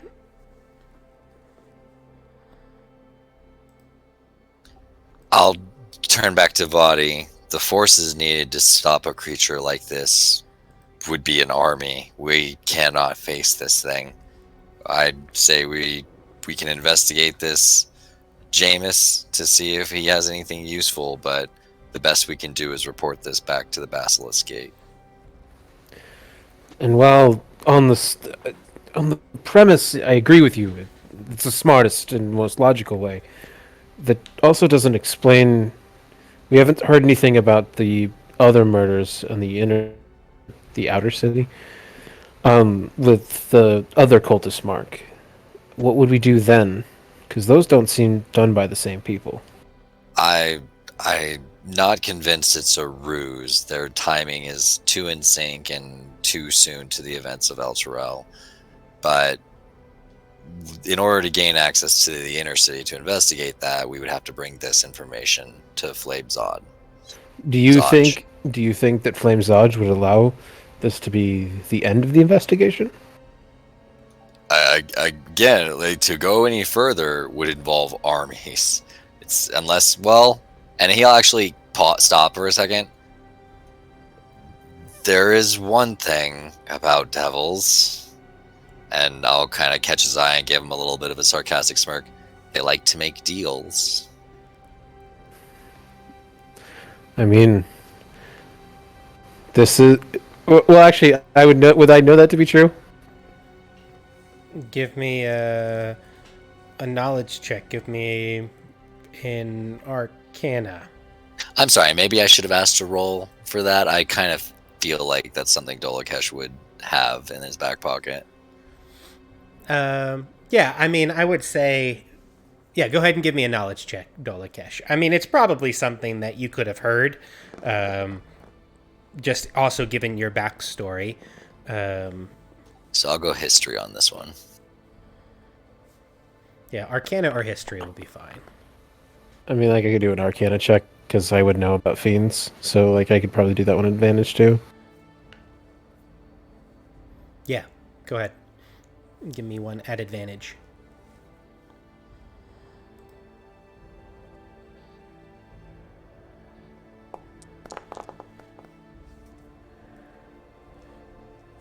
Yeah, so you do know that to be true, Vati, that devils like to make deals, and Dolakesh, you would know that as well. I probably just heard it as like You heard hearsay, it. rumor, Yeah. like legend or whatever, and I'm just speaking stereotypically, but he actually knows it to be true. Yeah, and you especially know that to be true, Vati, given your backstory. You don't suppose I could make a devil with this sickle man, madam? You could make a devil of the Sickle Man? The Sickle Man's already a devil! Make a deal with this sickle man. Why would you want to make a deal with the Sickle Man? Are you a devil? Are you a devil? Ooh, that one over there kind of looks a little devilish as she looks back to Igvis. Oh, you know, as a matter of fact, I'm gonna take this pheasant back. And she kind of rips the pheasant from in front of you, Vati, and turns around and looks at Igvis and says, "Here, you can have this pheasant. Please, don't hurt me and don't eat me." I'm And actually she, going to start whips- laughing and out she loud. whips it down on the table in front of you, Igvis, and says, "Please, please, just have it. Have the pheasant." Can I to break the situation because I don't want them to bother Igvis? I'm gonna whisper in her ears like, "How astute of you to know that I'm the devil." And she looks back in kind of a panic, and then she says, "I'm sorry, I'm gonna take that back." And she rips it back out in front of Igvis, and she shoves it into your arms and says, "Please take this and this one too." And she'll take the one that's in front of Dolakesh and shove it on top of the other dead pheasant and kind of like push it into your arms and says, "Please, if there's anything I can do for you, of course I would be happy to do it. But for now I need to gather up some more pheasants. I just don't have enough today." So I'm gonna hand her a gold piece and be like, "Madam, just take care of yourself in the meantime. I'll demand more of these across the next couple of weeks." Just kind of playing it up, just to kind of again keep her from bothering Igvis too much. Yes, of course. Where can I find you? Where should I go to continue dropping these off? Continue to meet here. You can drop it off with the barkeep. And you see Gentha behind there roll her eyes as you kind of look at the corner of your eyes, and she says, "Okay, every morning at dawn I shall bring you 5 pheasants. Will 5 pheasants do?" Make it 1 every dawn, and we'll be fine. "I will bring you 2. 2 it is. 2 pheasants every dawn." And she says, "Oh, I must get to work. I have a lot of pheasants to find." And she runs out of the door and down the street in kind of this wobble. I'm gonna look back at the barkeep. I'm like, could you make some like a dish with pheasants? I'll eat it. I'm sorry. I just didn't want it to bother my friend. She says, "Oh, I can't cook roadkill here. You know, that would ruin our reputation." Says, "But how could you treat her that way? You know that she's a little cuckoo in the head."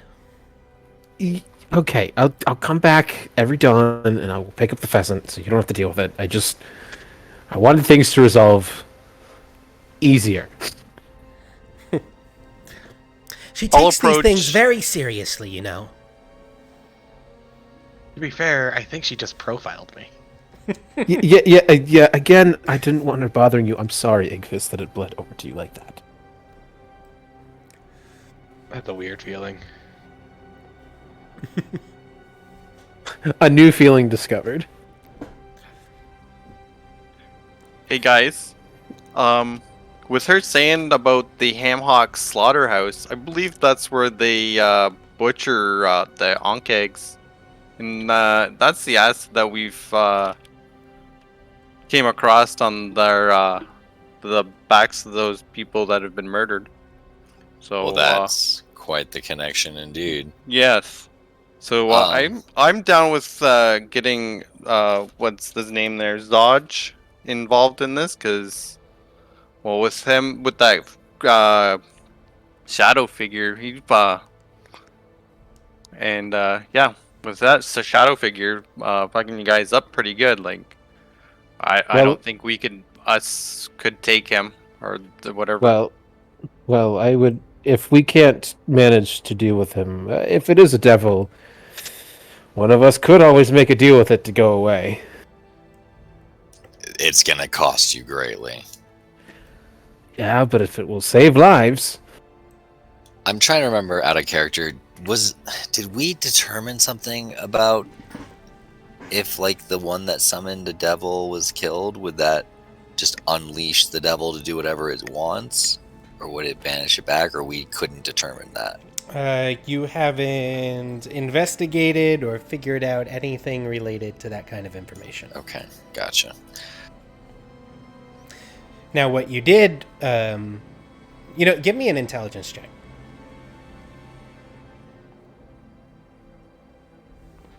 Nope. Yeah. Okay. I don't like the idea of going into this blind, though. I'm just thinking we should try to get more information. I know the name of these creatures, but I know they're immensely powerful, but not much else. I do think we should bring this information to Zodge and investigate this slaughterhouse, but we could be walking into a trap, essentially. Yeah, I agree with you. Like, Flame Zodge should know like what's going on in his city, and maybe he can get some more troops together, and we'll all head up that way, looking for this Jameis. Or maybe maybe has knowledge of Jameis. You can tell Zodge that Craggle went to the slaughterhouse alone up ahead, and that might get him into high gear a little bit. Zodge doesn't know you.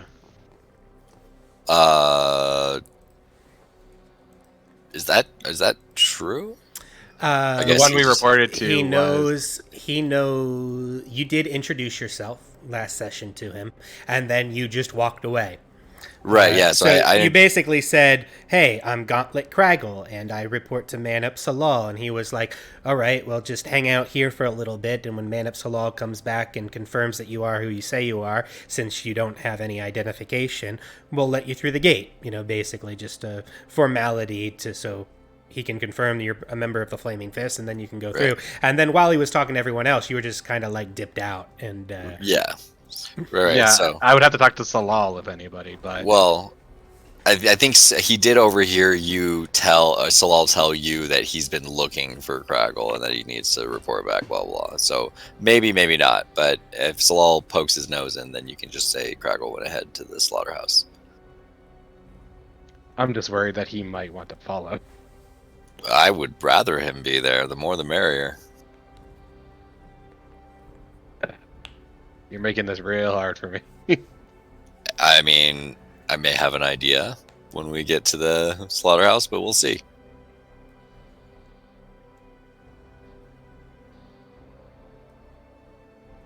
Okay, Hone, do you want to come with me to Zaj? We can go report. Yeah, you bet.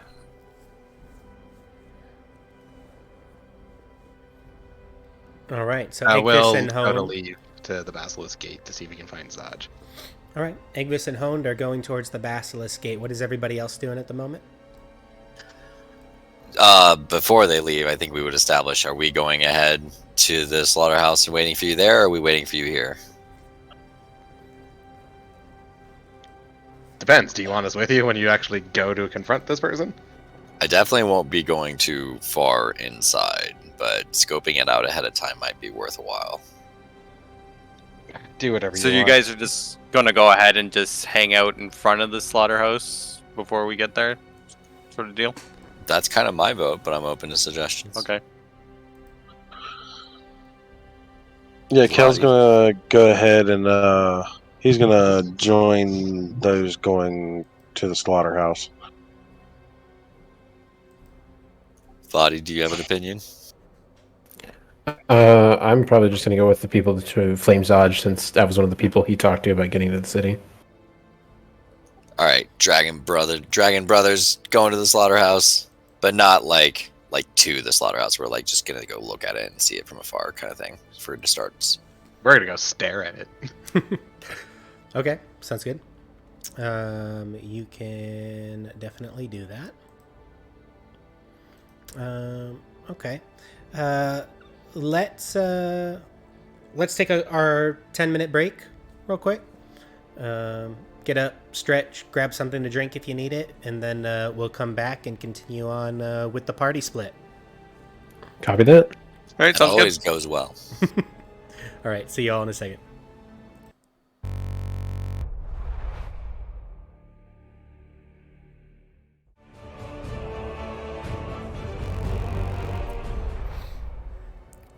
All right, and the stream is back.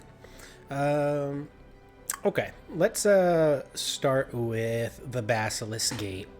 It was Vati, Honed, and Igvis. We're going to the Basilisk Gate, right? Correct. Yes. All right. Sounds right. So you guys should be able to see the map. Kel and Dolakesh, you guys won't be able to see the map here because you're not on it at the moment, but you can watch and following along on the stream and see what's going on or just kind of listen.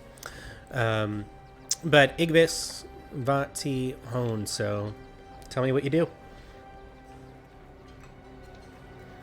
As you come and you move up to where you are now, again, you see a familiar Captain Zodge, Flame Zodge there, and he's surrounded by his 2 man-ups and a bunch of gauntlets and flames along the wall as you approach. As I walk up, I'll just approach Salal and just be like, "Hey, sorry, this task is difficult."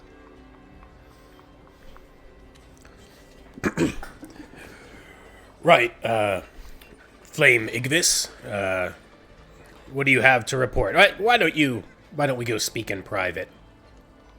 Well, I need to mostly report it to Zaj. You want to join me while I report it there? Right, yes, of course, Flame Zodge, and Flame Zodge kind of looks over and says, "Right, Igvis, go ahead and follow me into, my office. The rest of you may come as well, Hone, Dvorti.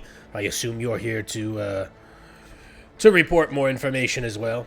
And he'll pull you into the door after unlocking it and into that same back office that Manup Salal brought you in before.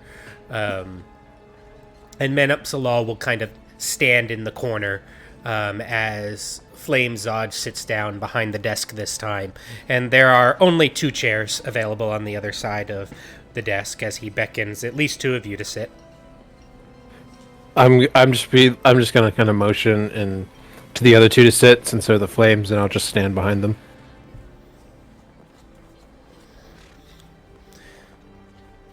So, Flame Zodge, we ran into some, we'll call it difficulty last night.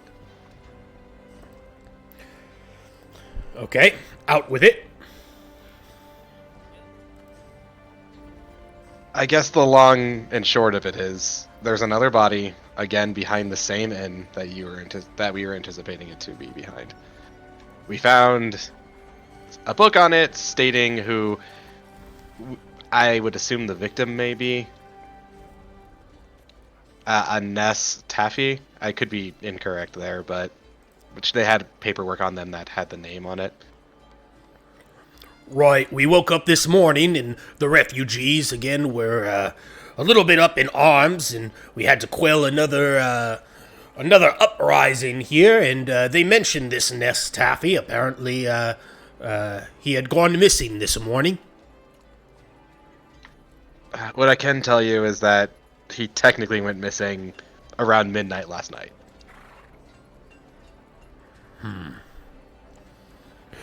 What was that? The body? Is that what we were confirming? Yeah, he had the paper on him that said Ness Taffy, and I thought it was probably who this person was. Okay. Another thing interesting to note: we didn't see the attackers, but at the very least, they can cast a magical darkness that no one else can see through.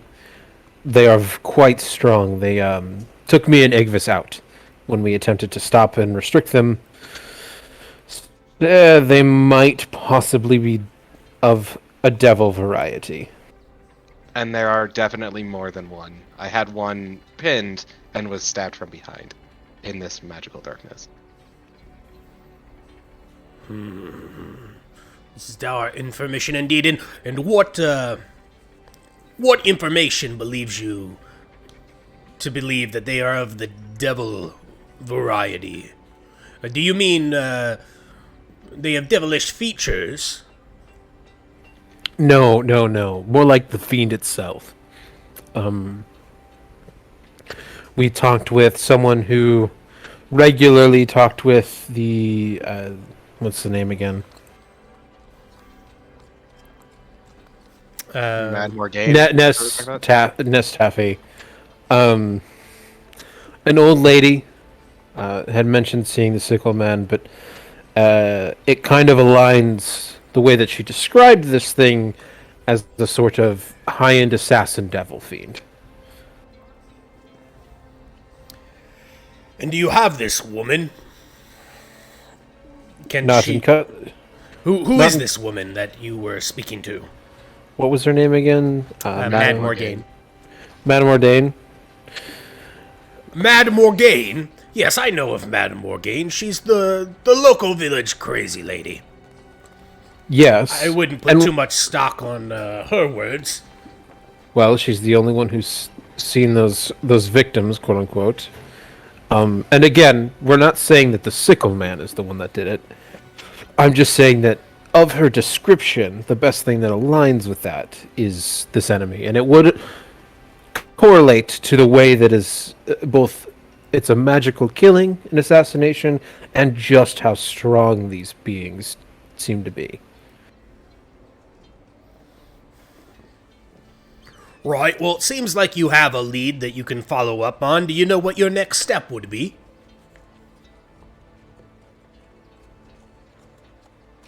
Yeah, there's a butcher shop in town that houses the animals or butchers the animals.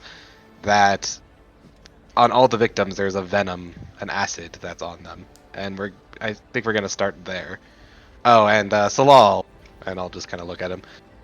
Craggle told me that he's gonna be there and may need some assistance from you if possible. And Salal kind of looks over at Zodge, and Zodge chimes in and says, "Right, I need man up Salal here. We're obviously quite overwhelmed, as I've mentioned to you before, and isn't that what I'm paying you for? To figure this out?" He just asked me to mention it. I didn't think you were gonna come anyway. Right, we have these murders that are happening inside the city, these refugees outside of our gates that come up every day, and there's a new uprising every day, and of course, the normal business that we have, maintaining peace and order within inside the city.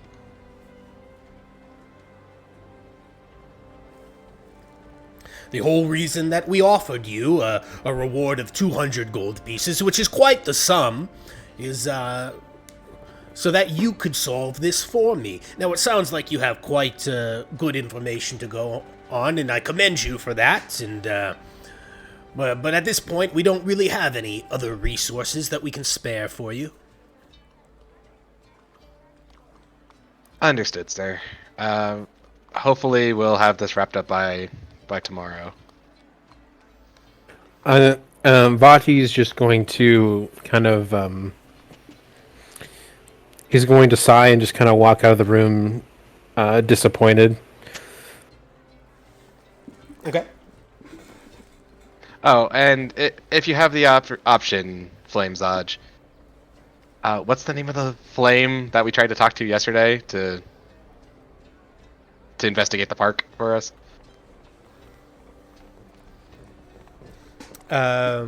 Flame Faust. Faust, that's right. If we could send a carrier message to Flame Faust and just telling her that I'll be by later, I just want to know if they found another body in the park.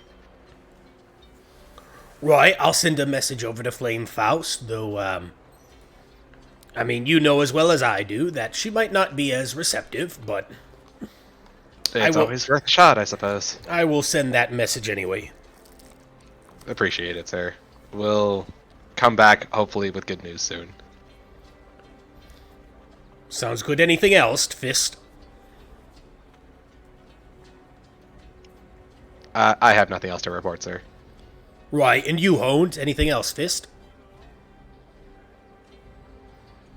No, the only thing that I want to let you know is that Mad Morgaine, she gave us a name of the person she believes has summoned this devil creature. Jameis, he works at the Ham Hock Slaughterhouse. And we think that's a good connection just because that acid that we keep finding on these bodies comes from the Ankh eggs. And that's where they're slaughtered, so it seems like a pretty good connection there. Right, it seems like a good lead that you have there. Now, of course, I wouldn't take the word of Mad Morgaine for anything, and of course, in order to dispatch justice, we would need stronger evidence than that. But you... No, I do agree. That's why we're going to be heading out that way. I just wanted to let you know that's the only credible information that we have right now. Well, we'll see if it's credible when we get there or not, but it's the only information that what we got I'll also so far. say is, obviously, you know Igvis and Honed. I don't need to repeat myself that as the Flaming Fist, we do have the authority to dispatch immediate justice. Yes, sir. Should evidence prove as such. So don't hesitate if these you find strong non-circumstantial evidence that directly ties these people to these murders to execute them on sight if you need be. Okay, understood. We'll take justice into our own hands if we see fit. Sir. Right, you are dismissed.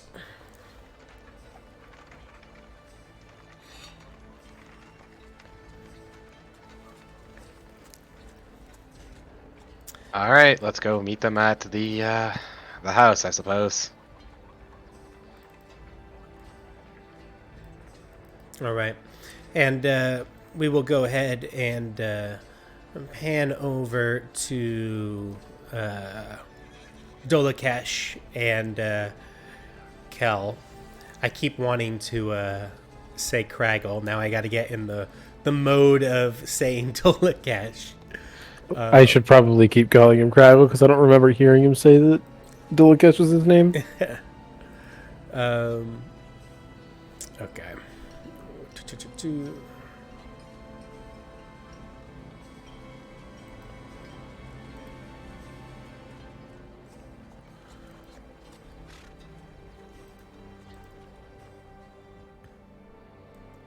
So we're gonna go ahead and switch scenes here.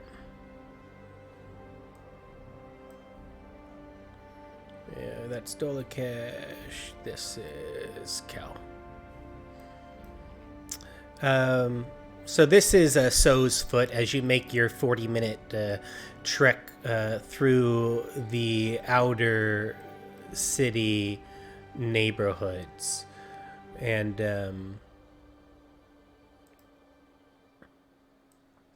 And you come along So's Foot, which you've already been past before, and making your way up in this direction. You can kind of see on the map where I'm pinging this this establishment over here is the Ham Hock Slaughterhouse. And as you kind of look around this way, you can see that there are pens behind the slaughterhouse, it seems. And behind the pens, kind of off the map, seem to be various areas where cattle or, other creatures could be stored. So my question to you here is, where would you guys like to be? I mean, you're going to the slaughterhouse. You said you weren't really going to enter or get too close to it. So where exactly are you? How crowded are the streets? The main street is pretty decently crowded down here, which is the street that just goes along east to west along the bottom of the map. But going into So's Foot up this way, they are not very crowded, as in there's not a lot of foot traffic on the street themselves. But there are just people There are about people doing business. Yeah, Okay. absolutely. So yeah, I'm literally just gonna post up on a wall nearby, just like not even like staring directly at it, just like surveying the area, looking around, maybe catching any people coming or going, but like just kind of chilling. Okay, sounds good. What about you, Cal? Are you with Dolakesh?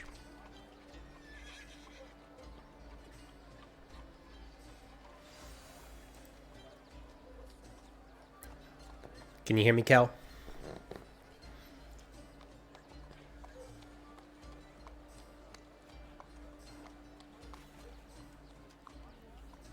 Right, if you're trying to talk, I can't currently hear you, Cal. But I am going to put your character up near where Dolakesh is, because you were traveling with him. So yeah, you guys post yourselves up around the slaughterhouse.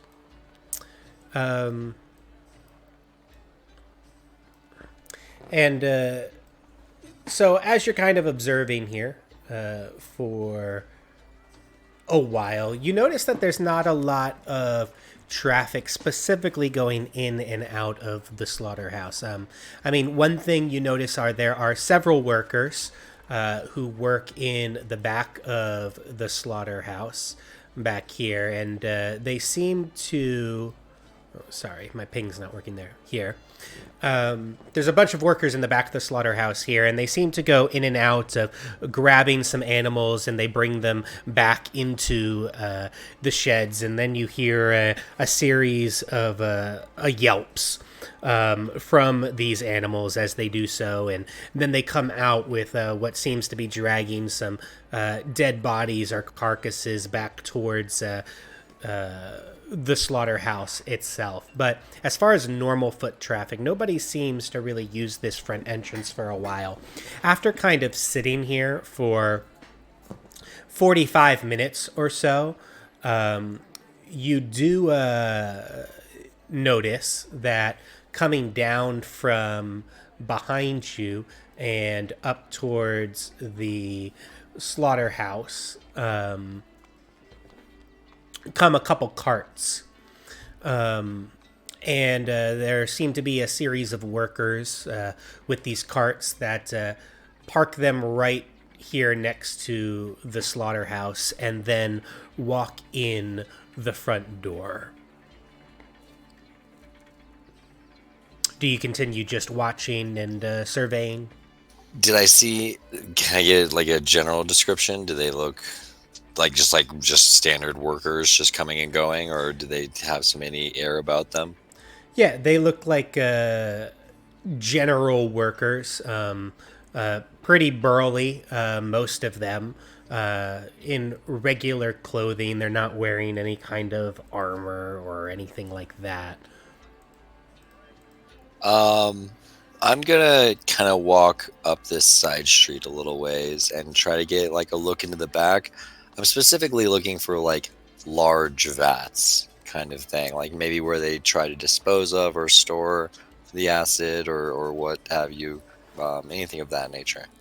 Yeah, towards the back. So, towards the back of the building, or like, okay, Like up this side street right here. Yeah, just Okay. kind of looking across the street from where I am. okay. Yeah, and so like more of kind of what I mentioned, you see these pens that house various animals, and then like all the way back behind here are a couple sheds that you saw those animals going in and out of, and then a series of workers that kind of maintain and manage. They come out to feed the animals, and then they bring them back into the sheds. You don't see any large vats back there or anything like that. It seems like a standard pen, and you see the feed where the animals feed, but there's nothing that stands out to you. How many stories is this building? It looks like it's a 2-story building. Does it look like it has like those super low windows for like a basement, or pretty standard kind of looking windows? Yeah, there are windows on both the first and the second floor. You don't see anything that would indicate that it has a basement from looking at the outside. Okay, cool. Yeah, I think that's it for me. If Kel wants to do something, hopefully he's back. Are you back, Kel?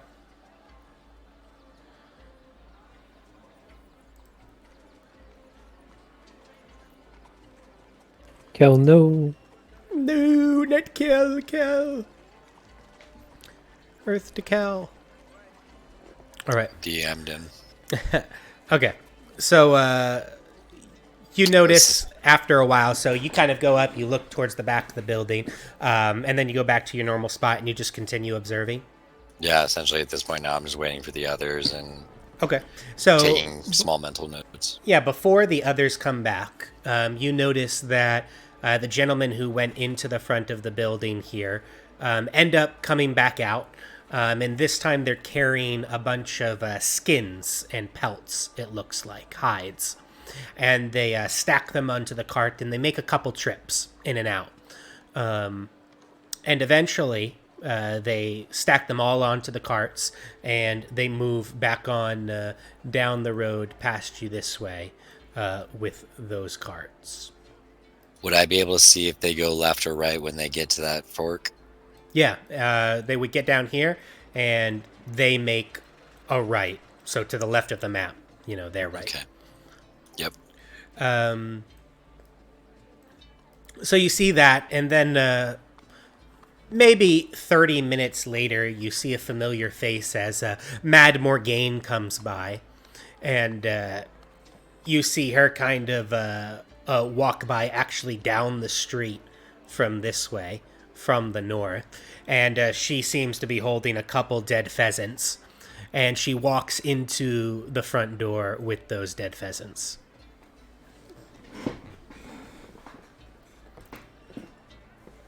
And then after about 5 to 10 minutes, she walks out pheasantless, and she continues to wobble back this way and behind this house. I'm impatiently tapping my foot and kind of anxiously looking around, waiting for them. Yeah. And at this point, your friends arrive after about an hour and a half. So I'm gonna put, let's see, so that's Igvis, Hone, Vati on the map.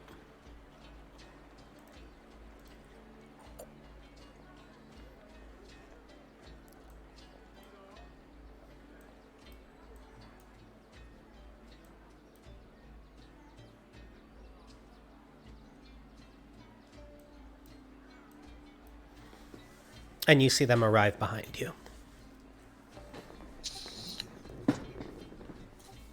You get it? There's You get anything? there's been not much activity, standard comings and goings. Doesn't seem like we'll be getting any help from the flames. Outside of, well, Igvis and Hond, I suppose. To be Yeah, expected.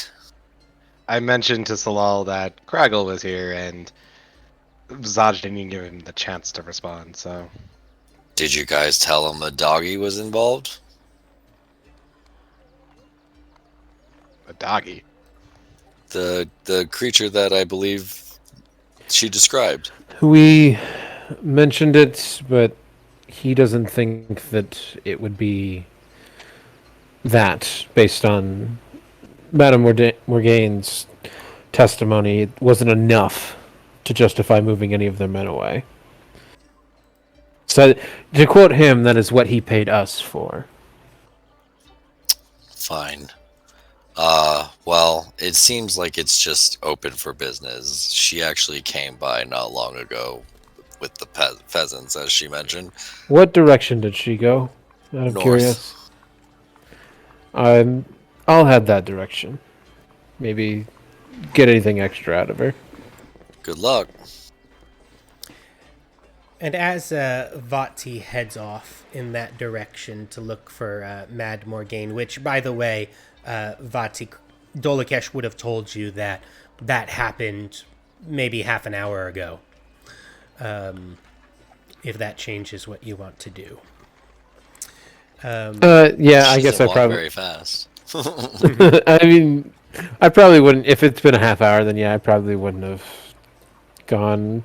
I'll say that I'll go to the end of the end of the street, ask about where she's at. But if they can't tell me immediately where I'd go see her, then I probably won't continue pursuit.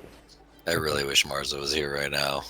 And as Vati kind of goes down to the end of the street and is talking down there, and you continue watching the slaughterhouse, you notice that an older male elf with short blonde hair, and he's missing like kind of his right ear,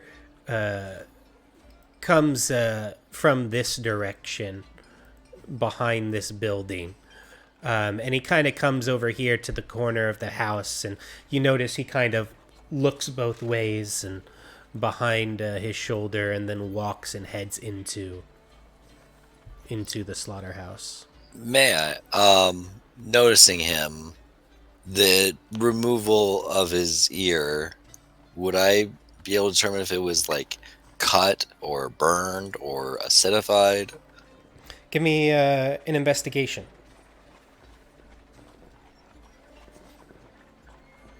13.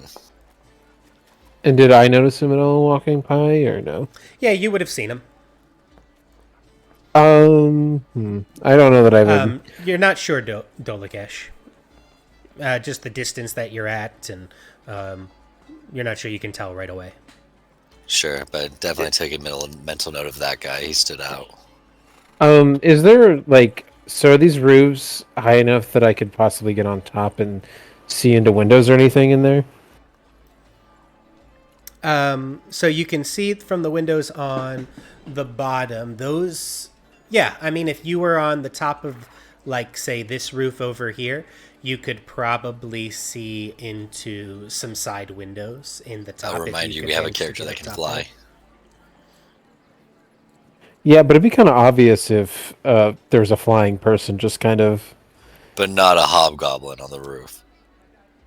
Listen, they're less likely to look at someone without wings on a roof than they are... I was literally just like, gosh, I wish Marza would just sneak in there right now. Like, fuck. Well, yeah. I mean, like, I am stealthy, but I don't know that I could get away with just, like, sneaking in there. Where is Marza when you need her? Well, I'll let you do your thing first when you come back. Yeah. I'm going to attempt to, like, kind of stealthily... I won't climb the roof or anything, but I'll, like, try to stealth around the building, looking into windows, seeing if I can see that elf anywhere. Yeah. And, I'll actually... Let me do this. So, as you kind of stealth around the building, go ahead and give me, first of all, a stealth.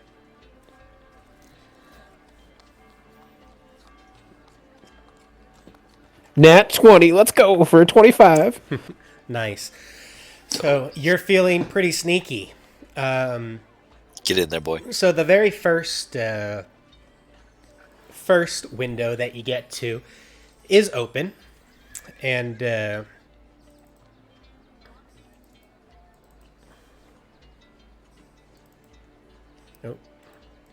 sorry, things kind of got all weird on me there. I like to imagine we're seeing him like look up at the roof and kind of like look around, and then a crowd of people walks by, and then we just see his like feet dangling, like Well- disappear behind the rooftop. Sorry, say again. You're on the ground level right now, Vati, right? Not. Yeah, I'm on Oh the. damn! Yeah. I didn't climb on the roof because again, you did point out it's kind of we're in broad daylight. I doubt that, but I'm trying to see if I can see that elf or follow. Basically, the idea is that if I can see him in the rooms, I can kind of follow his path as he goes across the house. Is the ideal. Yeah. So you come to the first window and you see like basically the front shop area, and it looks like there are two big tables in the front shop that have a variety of selection of meats on there, and there's a what looks like a service counter, and behind the service counter is an older gentleman, an elderly gentleman who kind of is leaning over the counter, and he's reading from a book. And you went to do this right when you saw this guy enter. Is that what?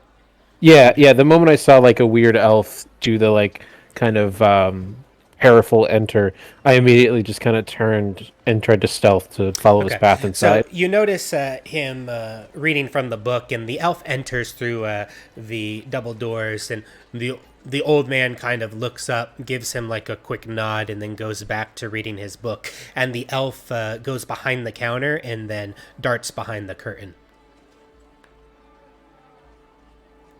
Shit. I'm going to keep trying to move across to see if there's other windows I can see him at.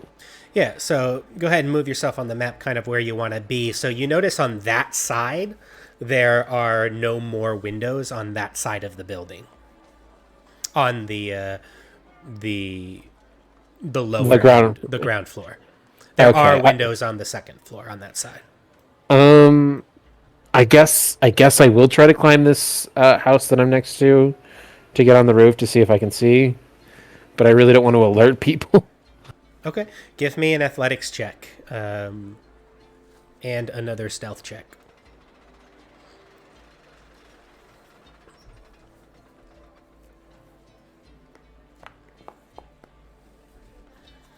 It's good athletics. Dirty 20 on the stealth.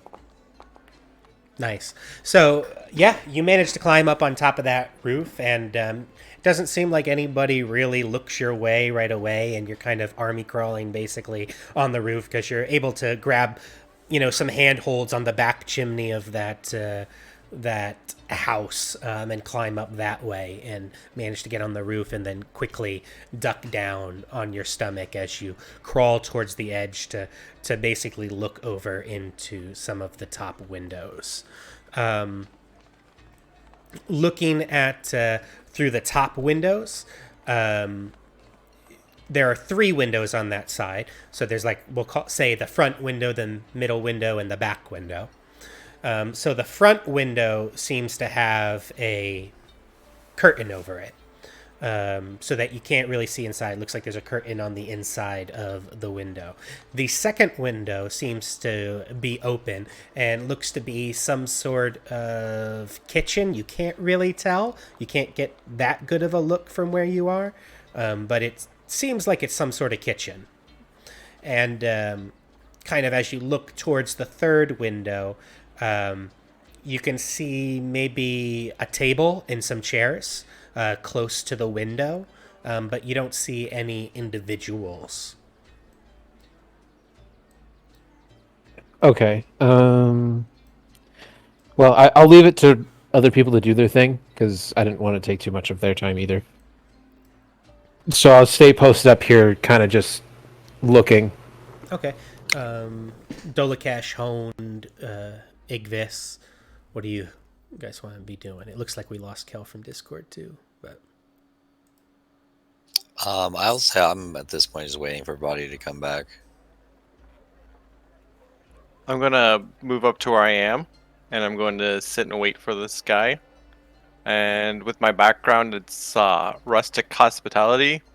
Since you're one, or since you come from the ranks of common folk, you fit in among them with ease, and you can find places to hide, or rest, and recuperate among other commoners, unless you show yourself to be dangerous.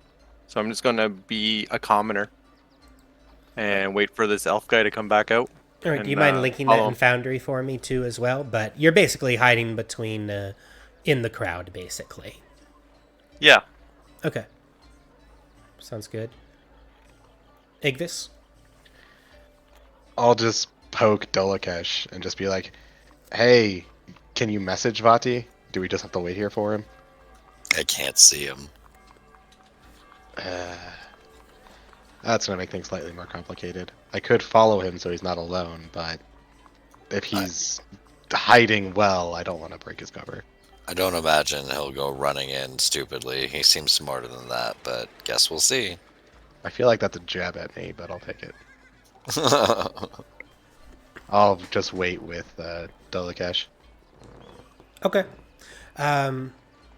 After maybe 15 minutes or so, the elf man comes back out of the front door, and he walks off. And he walks off in the same direction that he came from, this way, as he moves back this way. And Honed, you kind of see him pass by you, and he moves down kind of this dirt street along this way. Okay, as he walks past me and or when he goes down that dirt street, right there, could I just follow behind him, just keeping a good distance? Yeah. You can absolutely do that. Give me a stealth at advantage because of your background.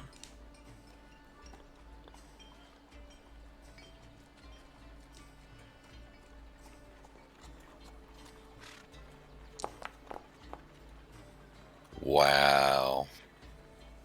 So you you Not follow very good. you follow him down the street this way, and you're keeping a good fair distance. And as he gets right to about here, where these buildings are, where I'm pinging, Yep. and you're kind of back here, you accidentally bump into another commoner who says, "Oh, I'm so sorry." And you see the elf, as you kind of look forward, kind of turn around and look at you, and then he continues on around the corner this way. As you continue to follow down around the corner and you get here to this bend, Yep. you've lost track of him. Is everything working now? Yep, I can hear you, Kel. Okay, sorry, my computer decided to do a restart. Gotcha. No worries. We got you back now. Okay, so I'm down here and I lose him. Correct. As he comes around this corner here, this bend of the houses, he goes around. You lose track of him as you're bumped into by another commoner. Would I be able to ask the commoners if they've seen this elf man? Yeah.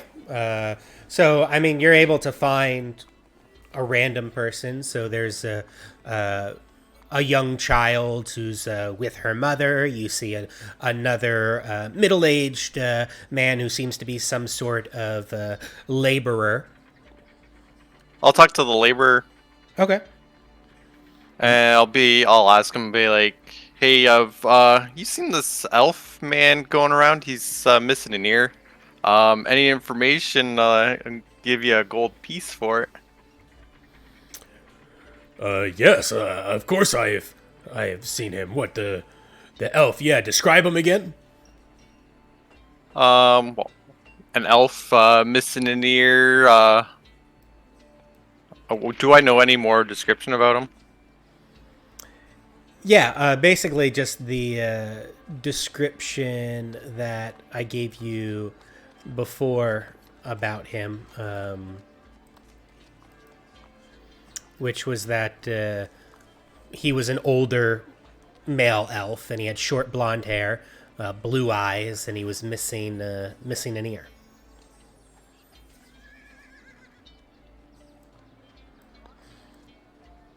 Okay. Yeah, he's an older elf male, blue eyes, blonde hair, missing an ear. You seen him around? Yeah, an old elf, blonde hair, blue eyes, missing an ear. Yeah, that sounds like Jarek. And whereabouts would I be able to find this Jarek? Well, I mean, you could go find him in his house in Norchapel. Do you know roughly in whereabouts in Northchapel I could find him? I think he lives in the southwest section of Norchapel. I don't know his exact address. You know, I know that he lives in Norchapel in the southwest, and that his name is Jarek. Okay. Well, thank you very much, sir, for all this information, and I'll end up giving him 2 gold pieces for the information. Okay. Yes, of course. Thank you. And he'll continue walking off. Okay. And I'll go back to the rest of the group and be like, I got information about the guy. More investigations for later. I think at this point, if I don't see anything, Vati's gonna kind of hop off the roof. Okay. Yeah, you wouldn't see anything on the second level different than what I told you before. Okay, yeah, I'm gonna hop off and then start heading back towards the group. Okay. Sounds good.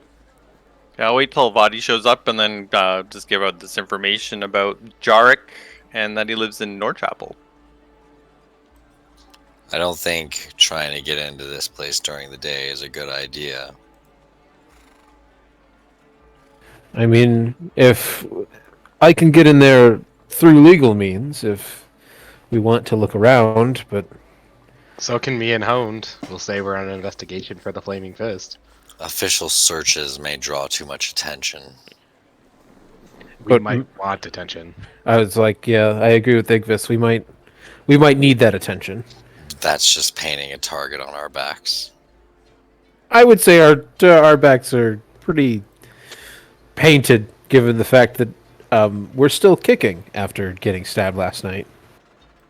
I don't know that whatever that was knows who we are, but we start throwing our badges around, then they definitely will. As you continue sitting there talking, another well-to-do woman comes up basically from behind you and towards the slaughterhouse, and she seems to be wearing blue robes, and she has a purple sash over her blue robes, and she has red hair and green eyes, and she seems pretty ritzy, and you can give me a insight check, everybody. Bad.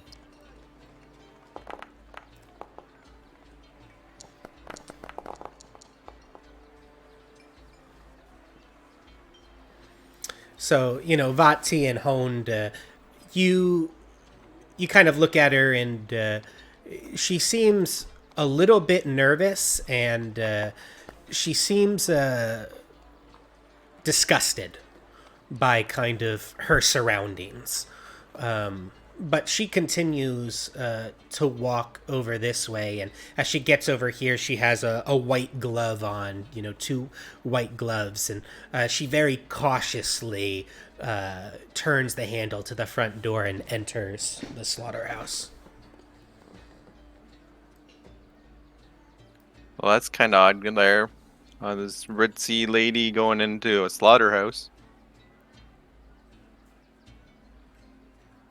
Do you guys do anything, or do you kind of just wait? I think I'm. If anyone objects to this, I won't go. But I think I'm going to go in after her. And, I was gonna suggest you go on and just inquire about prices, maybe overhear their conversation. yeah, I think that'll be the best. I don't know that I should have people there, but maybe someone watching from over here would be nice. Can you unleash any kind of signal or sound? There is a window open on the other side. If that you can see the front end. If anybody wants to go over there and glance in, I can give a. I can give I'll hold up my thumb, give them the thumbs up to something, and let you know if I Alright. need anybody. I'll post up on that wall, keep watch. The rest of you guys can come running if anything goes wrong.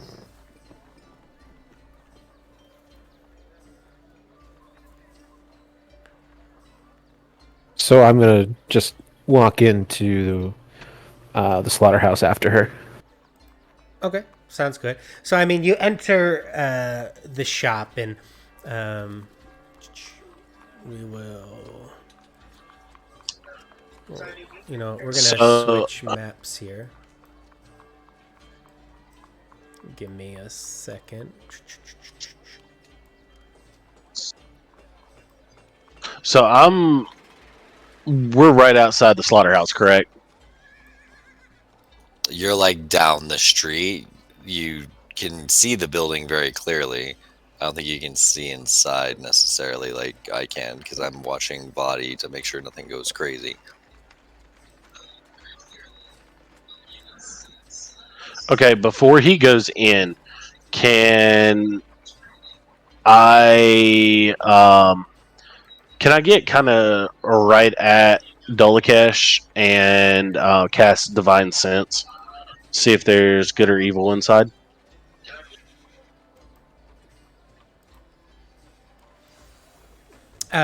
Well, okay. So, really quick, just to clarify, Vati, you entered right after this woman. Yes. And Dolakesh, you're kind of posting right outside, basically the front window or wall. Yeah, I'm just using the corner of my vision to keep watch inside. And the rest of you are also moving up right outside the front of the house. So, Kel, you're moving up as well, right where Dolakesh is, basically. Yeah, I'm right, like the side of. I'm kind of like beside, but a little bit behind Dolakesh. Okay, and Igvis and Honed, where are you guys? Are you still across the street at the original location, or were you all moving up as well? I was going to be back at the original location. Like, I'm still look like a commoner. Like, I don't have anything that shows that I'm a fist or anything. Same kind of deal. I'll be near Honed, but not directly next to him.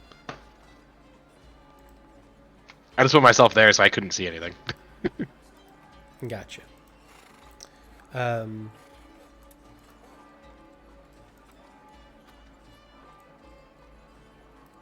Vati, do you mind moving here just so we can say I can see you?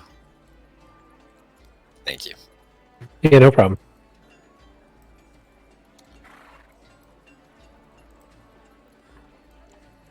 Okay, so you wanted to use Divine Sense, you said, Kel. Just remind me about Divine Sense real quick. What's the description? So, Divine Sense, I can detect good and evil until the end of my next turn. You can sense anything affected by a hollow spell or know the location of any celestial, fiend, undead within 60 foot. I can use it twice per long rest. I don't know if you want to be using that near Dolakesh.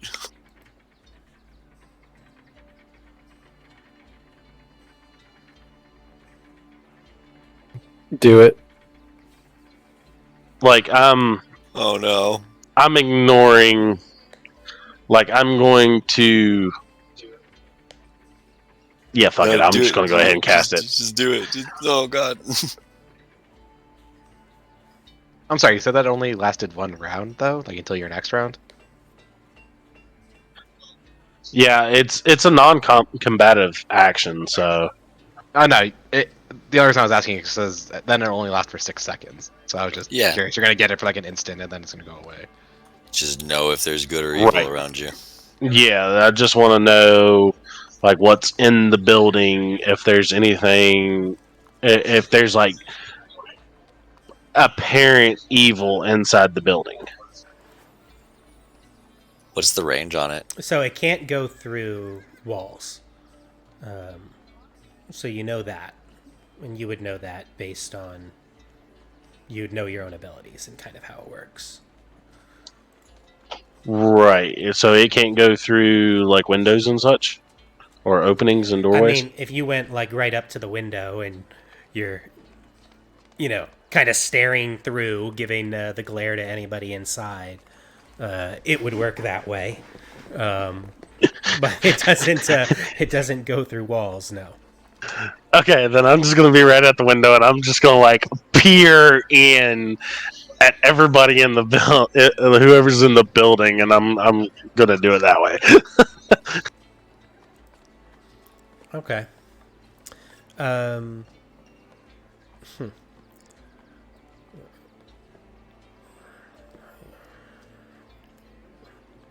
Okay. Kel just takes an arrow to the forehead and just is out.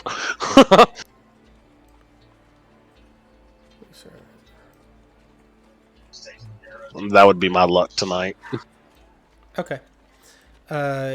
Your divine sense as you stick your face against this window, does not pick anything up from inside. Your divine sense doesn't proc anything. Interesting. Vati, as you enter, so basically, the air is like really thick in the shop, and you can smell fresh blood and smoke. And like I said, on either side of the room, you have those tables that have those selection of meats, and the service counter is there. And behind the service counter is an older-looking gentleman with the curtain behind him, and he seems to be just sitting there reading a book. And as you enter, he pays you no mind, and the other woman that entered before you is currently over here, like looking at some of the meats on this table, before she kind of turns to the older gentleman and goes, and he looks up very slowly. Yes, how can I help you? As he takes his book and puts it underneath. Out of curiosity, can I see what book he's reading? Yeah. So he's reading a book that says Calling of the Reaper. It says on the front of the book. And you can give me a knowledge, a religion check.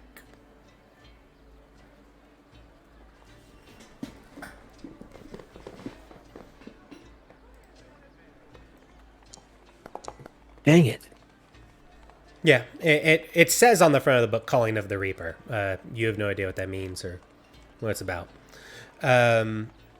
The woman goes, can I help you? And he's like itching his body as he speaks, and she says, yes, I'm here to inquire about the shipment for the Smiling Boar. All right, just give me a moment.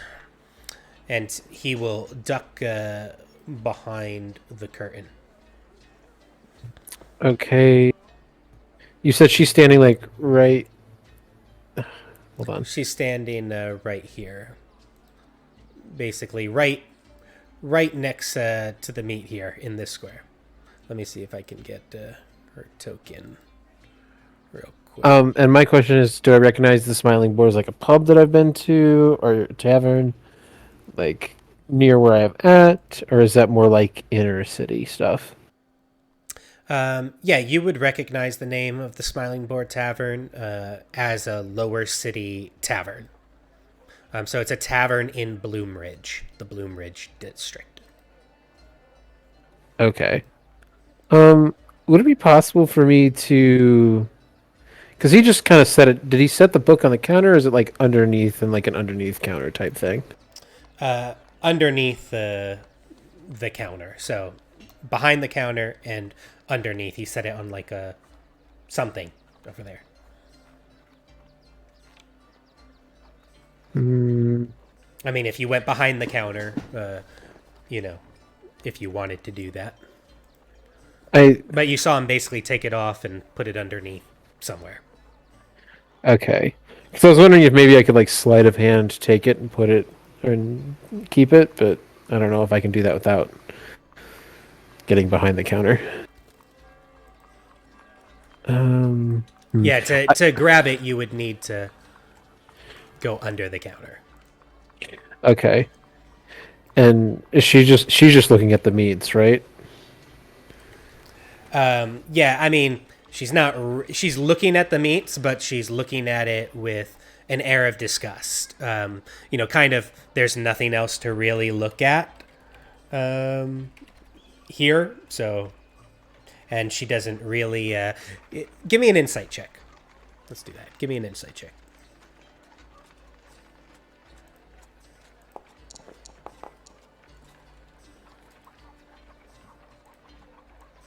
Yeah, you get the sense that she knows you're there and she doesn't really want to interact with you and she doesn't want to be in this place. So she's kind of doing anything to kind of just avert her gaze from you and be in here kind of as little as possible. That's like the kind of the sense that you're getting from her. Okay. So, and I am getting the sense that she doesn't want to interact with me. Yeah.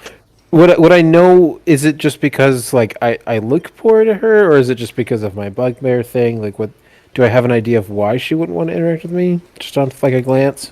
No, you wouldn't be able to, deign what she's thinking. Just kind of her actions hint at the fact that she doesn't really want to interact with you. Why? I mean, that's whatever you think. Your guess is as good as mine.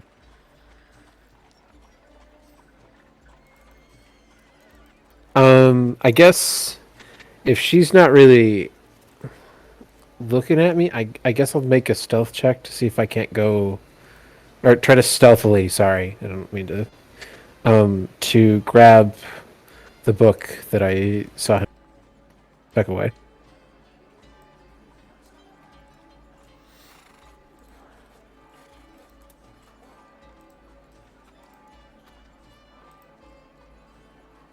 But I'll try to stay like out of I'll try to stay out of the view of the curtain just so that like they can't immediately see me behind the counter.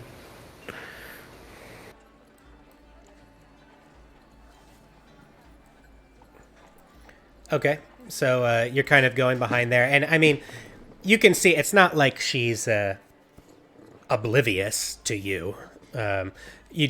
She kind of gives you those like little side glances and then kind of looks away awkwardly. Like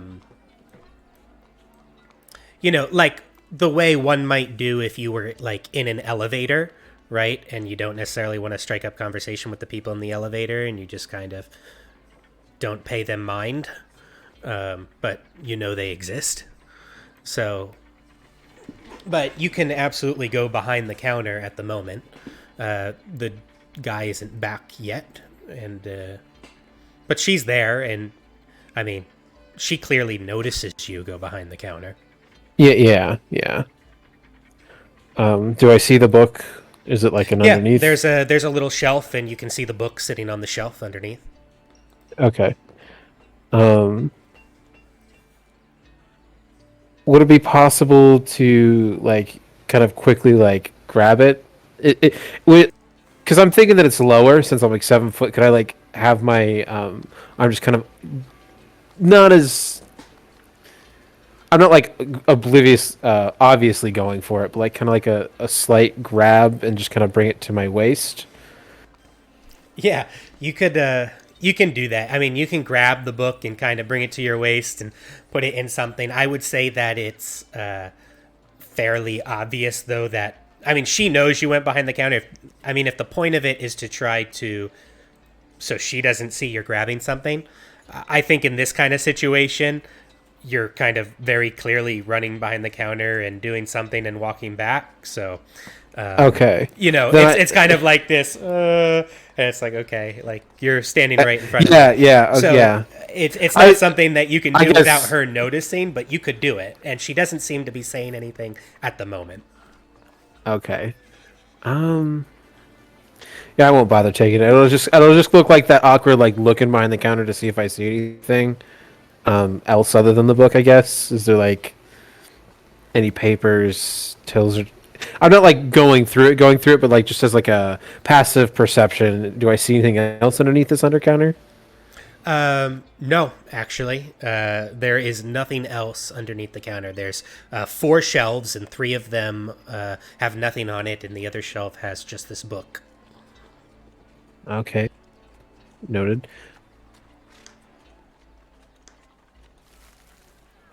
So I'm gonna walk back around the counter, and then just kind of be like, so, what brings you guys order from this place regularly? That seems kind of, and I'll look her up and down, out of your league, sort of thing, or not in your league, I should say. She looks over and says, "You're right. This place is beneath me."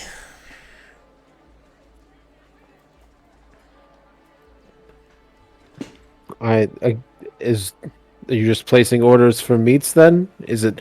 Are things so bad upstate that you need to come down here? Oh, believe me, I wish that I wasn't here either.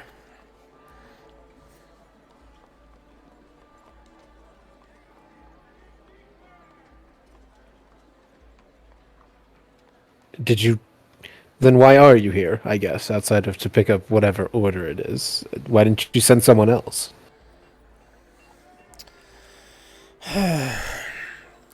Because it is required of me.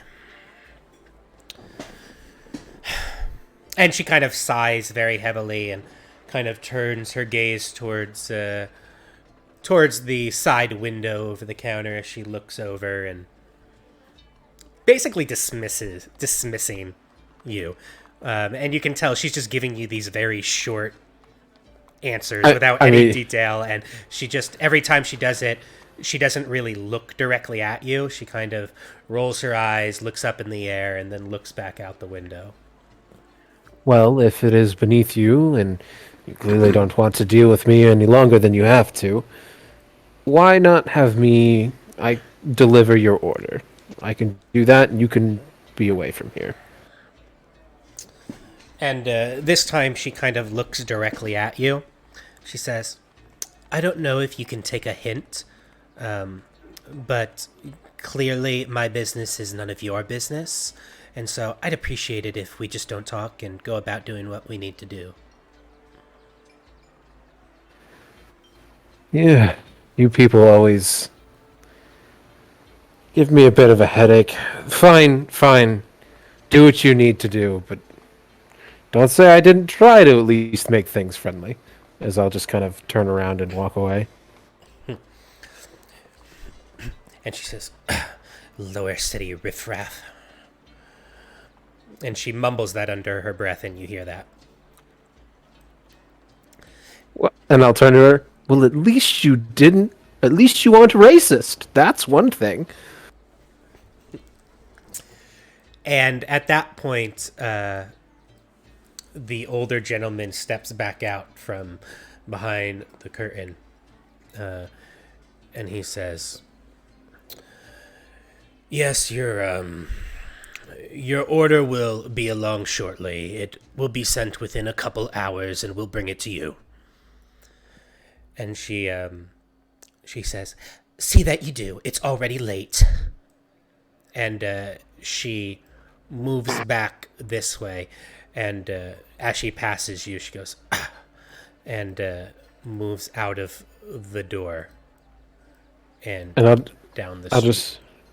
I'll just look at the older man behind the counter and be like, "My goodness, how do you deal with it?" Who are you? I'm just here to inquire about some prices for your meats. That's it. I heard that you were a pretty decent shop, so Okay, what are you looking for exactly? well, the person I talked to, Madame Morgaine, said you do good things with her pheasants. She gives you, but honestly, I could go for anything that's cheap. Yes, she brings about many pheasants, and, well, she's crazy, so. But I take them anyway, and she pays me, so. She pays me to take the pheasants.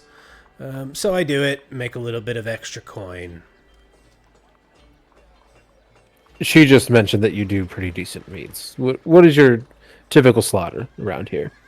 Well, you can look at what is on the table there, and as you look on the table, there are big slabs of pig and of cow and just whole limbs, kind of just sitting there on the table, and there's also curiously dog as well that they have there, and this strange piece of meat over here on this table, and it has like this greenish tint to it, which is very unusual. Whereas everything else is, redder and bloodier. What is this? This green meat? I haven't seen it before. Yes, that's ankh egg. Ooh. And how much for the unk eggs? How much do you want? Well, what? Really quick, what did that lady say her tavern was called? The Smiling Boar.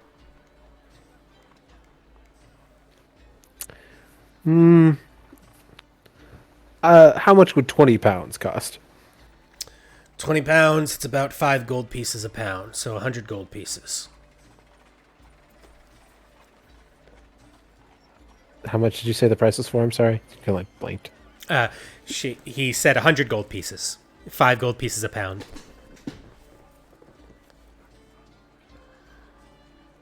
Could I? Well, do you guys have some fresh out back? Do we have fresh ankh egg? Yes. No.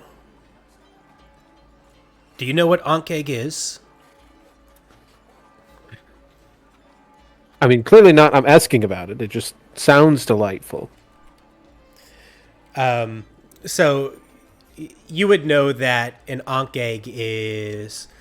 You would know what an ankh egg is living around Yeah. this area. Oh, I'm not saying that I don't actually know. I'm just having him explain. Like, Yeah. again, I'm trying to look like someone who doesn't know, who just Yeah, seen yeah. it. Like, ooh. Yeah. He says, "Yeah, we don't keep live ankh egg. They're vicious creatures. They get slaughtered in the outer farms. The bodies come to us. We butcher them and then sell them." Well, could you do possibly 5 pounds then? 5 pounds for 25 gold pieces. I can do that. I'll take it. And then could you possibly? Is there a delivery fee? I'd like to send some to that lady's establishment as a gift. Yes, to the Smiling Boar. Absolutely. Yep, absolutely. For an additional additional gold piece, we can send some laborers to bring the Ankh egg there. Amazing. I would like to do that if possible, and I will hand him over. How much gold pieces was that? So 26 total. 25 for the 5 pounds of Ankh egg and 1 gold piece for the delivery fee. Okay, yeah, that's what I'll hand him. Okay. So you hand him 26 gold pieces. He says, very well. We should have that delivered within the next 5 hours or so.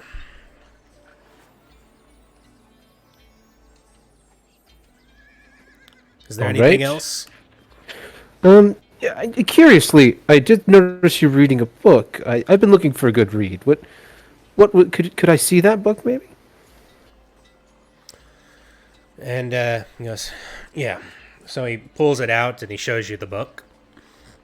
And he says, what do you want to go know ahead. about it? Just what is it about? General synopsis. Is it a paper? Is it a religious text? Yes, it's a religious text. And what religion for? Which god? It's about the Reaper. That's not. Is that a common one in Baldur's Gate? The Reaper, the Lord of Bones. And he says the Lord of Bones. Give me another religion check at advantage.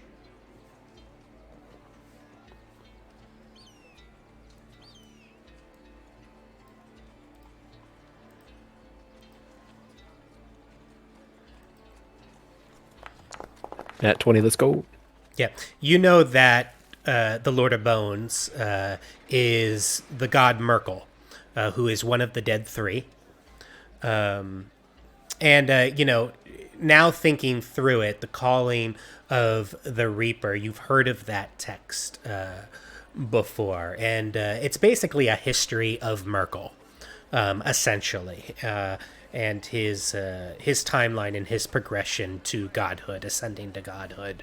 And then his eventual death during the time of troubles to just eventually be resurrected. And he now exists as basically a god in mortal flesh that walks the world. All right then. I will be certain to look at the next bookstore when I get the chance. And when you do send that delivery, just definitely make sure it's from Vati. Okay, I'll be sure to do so. And with that, I'm just going to walk out. Okay, you do that.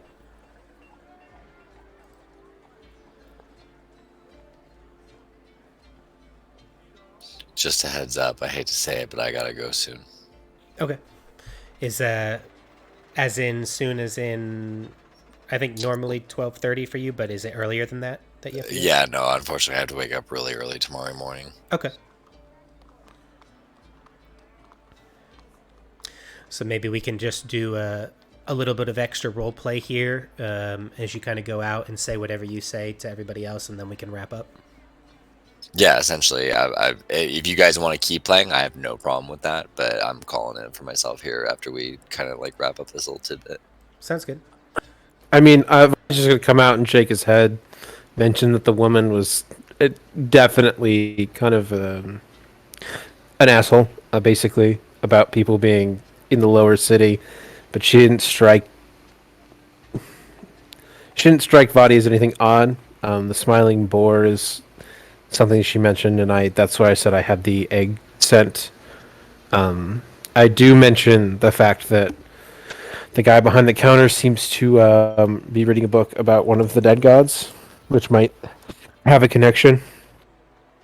Well, that's one of the gods of the cult that we're tracking right now.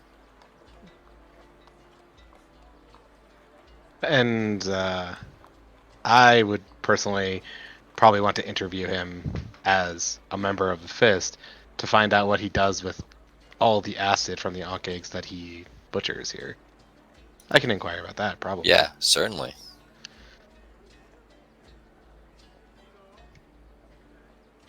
Except that'll go against your plan a little bit, Delicash, where, you know, Yeah, no, I mean, so like short of just kicking in the fucking door, I'm not sure what else we're gonna get from here. Maybe we go to this smiling boar, but we have to get into the walls first. At least I can't go that far anytime soon. how long until and your delivery is supposed to happen, Vati? he said, what did he say again? Like 20 hours or something? 5 hours or so. 5 hours is the time that he gave. Well, we have time then. I don't know, do you Honestly, want I wouldn't mind like waiting for Marza to feel better and sending her in there to check out this place because it might be a complete dead end. This might literally just be a slaughterhouse, and I'd be really disappointed if we like made a huge scene over just a slaughterhouse. They're also the only ones that have the acid, though, so I think it's at least worth talking to him as somebody with authority, quote unquote.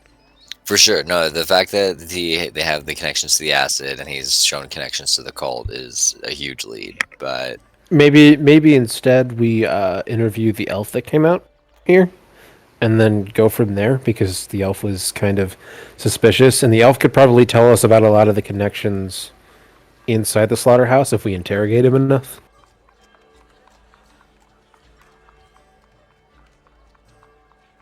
Can we even find the elf?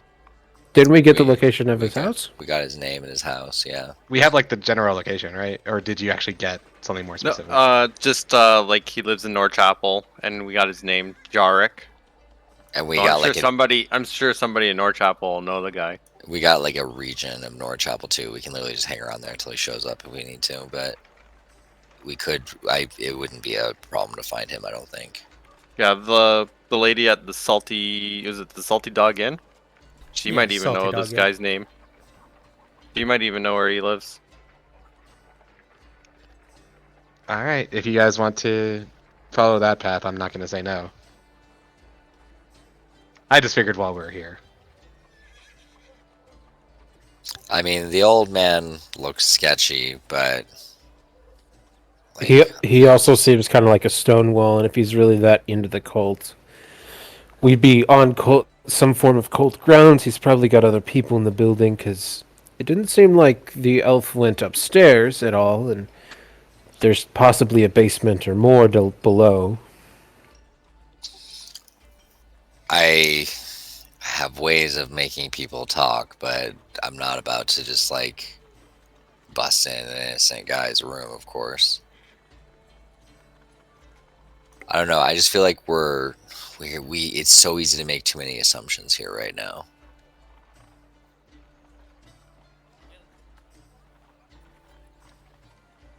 So I'm down with investigating the because I imagine you relayed us to us this like conversation she had about a shipment and not your gift to her, but what was the timeline on her quote unquote shipment that she asked about?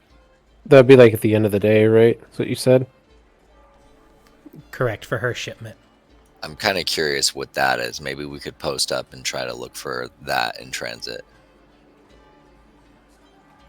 Wouldn't that just be another body that's showing up in the next day? Hey, at least it's not one of ours this time.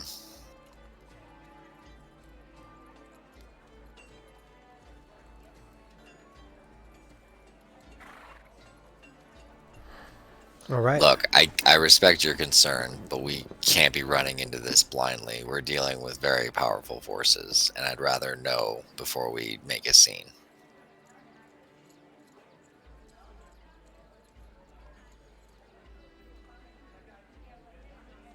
Well, I can't go alone, so.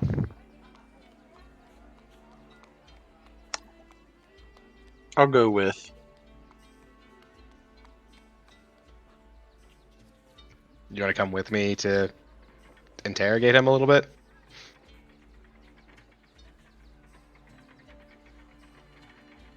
Yeah, my intimidation will work well in this situation.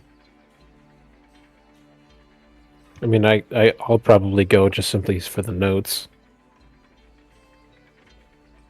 I'll go because I swear that it feels like there's a 50-50 shot. There's a fight there, so I'll keep the party together there. Pound, you coming too then? Yeah. I'll put on my armor and everything again and be a fist, not a commoner. Yeah, I'll go with you guys. Okay, so I guess we're starting here then. All right. And I'll approach the door, but I don't know if we're actually going in because. Yeah, we will end there. So as you go to approach the door to re-enter the establishment together as a group, while your two compatriots slept in after a heavy night of drinking. And with that, we'll go ahead and end here, and this is where we'll pick up next week. Hell yeah. GG, guys. I'm really sorry to have to split so early, but I'll catch you guys next week. It was a fun time as always. Yeah, catch you next week. Sounds good. Say bye to the Awesome stream. session. Bye, stream. Bye. Stream. Bye.